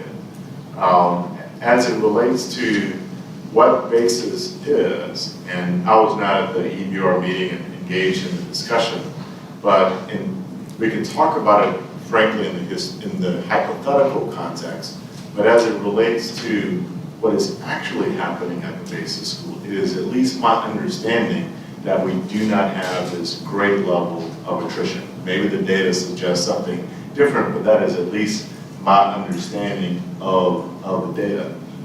My also understanding of charter schools is that we want to encourage that autonomy so that we get these incredible best practices that we can then say to the public, we can say to the state, we can say to local districts. These are some best practices that perhaps others can learn from as a result of practices that may not have been applied before. As it relates to the PPP in this particular context, it really goes to the heart of autonomy and the whole point of charter schools and choice. And that is, if there is concern that maybe this bar that is higher than the EBR PPP plan or even the state's PPP plan, that becomes a family choice in terms of choosing that particular school, because perhaps students may not want to choose that as an option. So in terms of getting into the weeds of what's happening between the local district, we do that a little bit all the time. And so just personally, I think that what we're being asked to do is to respect that particular autonomy. I didn't mean to weigh in as chair, but I did apologize. President Holland. Yeah, very well. I believe in BESE. They have a mission that is for certain children, and you can't deny that. And that's why it's the beauty of choice. It's the beauty of charters that you have different focuses for children. And so I'm not going to get into the weeds about those things, and I don't want to, because you have a mission, you have a focus. And the LEA, EBR knew when they approved you what your mission was. It's not anything that is a surprise to them that this is your mission. Because when you're approved as a type 1, you know everything about what's going to happen within that charter. And you accepted, you approved them because you believed in that mission. So I don't know what happened from the time they approved to type 1 to now, but that would be something that you guys need to be worked out. So my alternative plan to you, and I told you, Ronnie, was that if there is something like that that's not satisfying to the charter, something that's so amazing with your charter, then you can step away from that type 1 and become a type 2. You come to BESE and you go through the process to be a type 2. Then you're on your own, you have no one indicating to you what you should and shouldn't do, or you lose whatever, maybe, I don't know. But there's so much potential, for your charter. But the route here, I don't think it's going to be the answer. I don't believe the idea that's, the answer, just go around and not working with the district. So I'd like to ask for clarification, because President Holloway, you shared the same sort of thoughts with me. Is there a legal mechanism, Ms. Hunt, whereby in midstream that a type 1 can simply say, as it relates to the dispute over the PPP, that they would like to now appeal in the middle of the contract to become a type 2? If the district tries to amend the charter contract in a way that's unacceptable to the charter school, they can petition BESE to become a type 2. So, but it's not an amendment to the contract, a change to the contract that appears to be the dispute here. But now there's a disagreement over which pupil progression plan should apply. Is that an appealable issue that would come to that city such that it can apply to be a No, type I 2? don't think so. I think that EBR would have to actually try and amend the charter contract to say, is the BPP set forth in the charter contract? No, it is not. So the Attorney General ruled that if EBR had wanted BESE to not have its own pupil progression program, they should have spelled that out in the contract. That was the Attorney General's opinion. So BESE now has its own pupil progression contract because EBR did not prohibit it in the contract, which goes to my point that this should be a discussion between the charter operator and the LEA as they hash out the terms of their agreement on how they're going to live together. And it sounds like that you also have addressed the point that what President Holloway has proposed as a remedy is that BESE has the ability to appeal, that's not available to them under this factual scenario, correct? Right. It's my understanding that the AG opinion was, and Alex is here and could address that as well, that EBR's policy didn't say that they had to approve the PPP of the charter school. Correct? Yeah. Now- So now they have one. So BESE has its own pupil progression program because EBR did not spell it out in the contract that BESE entered into with EBR. So there's no conflict right now between EBR and BESE, right? And so going forward, it may be in a renewal. I think that's probably why we're here today, because there is a conflict. I don't know if it's more of whether it was in a contract or not. It's that EBR may not be allowing them to follow through with their mission that they set forth. Would that be correct? I don't know anything about this. I'm just kind of like, I actually have that law with me. if an LEA does not allow the charter to follow through their mission, then there stands to reason that other appeals could happen. I would just say, I mean, I don't know. this I will share with us what the The law. law says, if a local board seeks to amend the charter agreement in a manner that is unacceptable to the charter school, or if the charter school finds the requested terms for renewal to be unacceptable, the charter school may petition BESE to convert to a type 2 charter school. So if EBR actually seeks to amend the charter, which has not occurred, or if at the time of the renewal, then EBR places conditions, whether it be on the PPP or whatever other conditions that the charter finds to be unacceptable, then they can appeal to BESE to be a type 2. I'll use a phrase called slippery slope, so be careful what you ask for. But I'll leave it at that. Any additional comments, questions?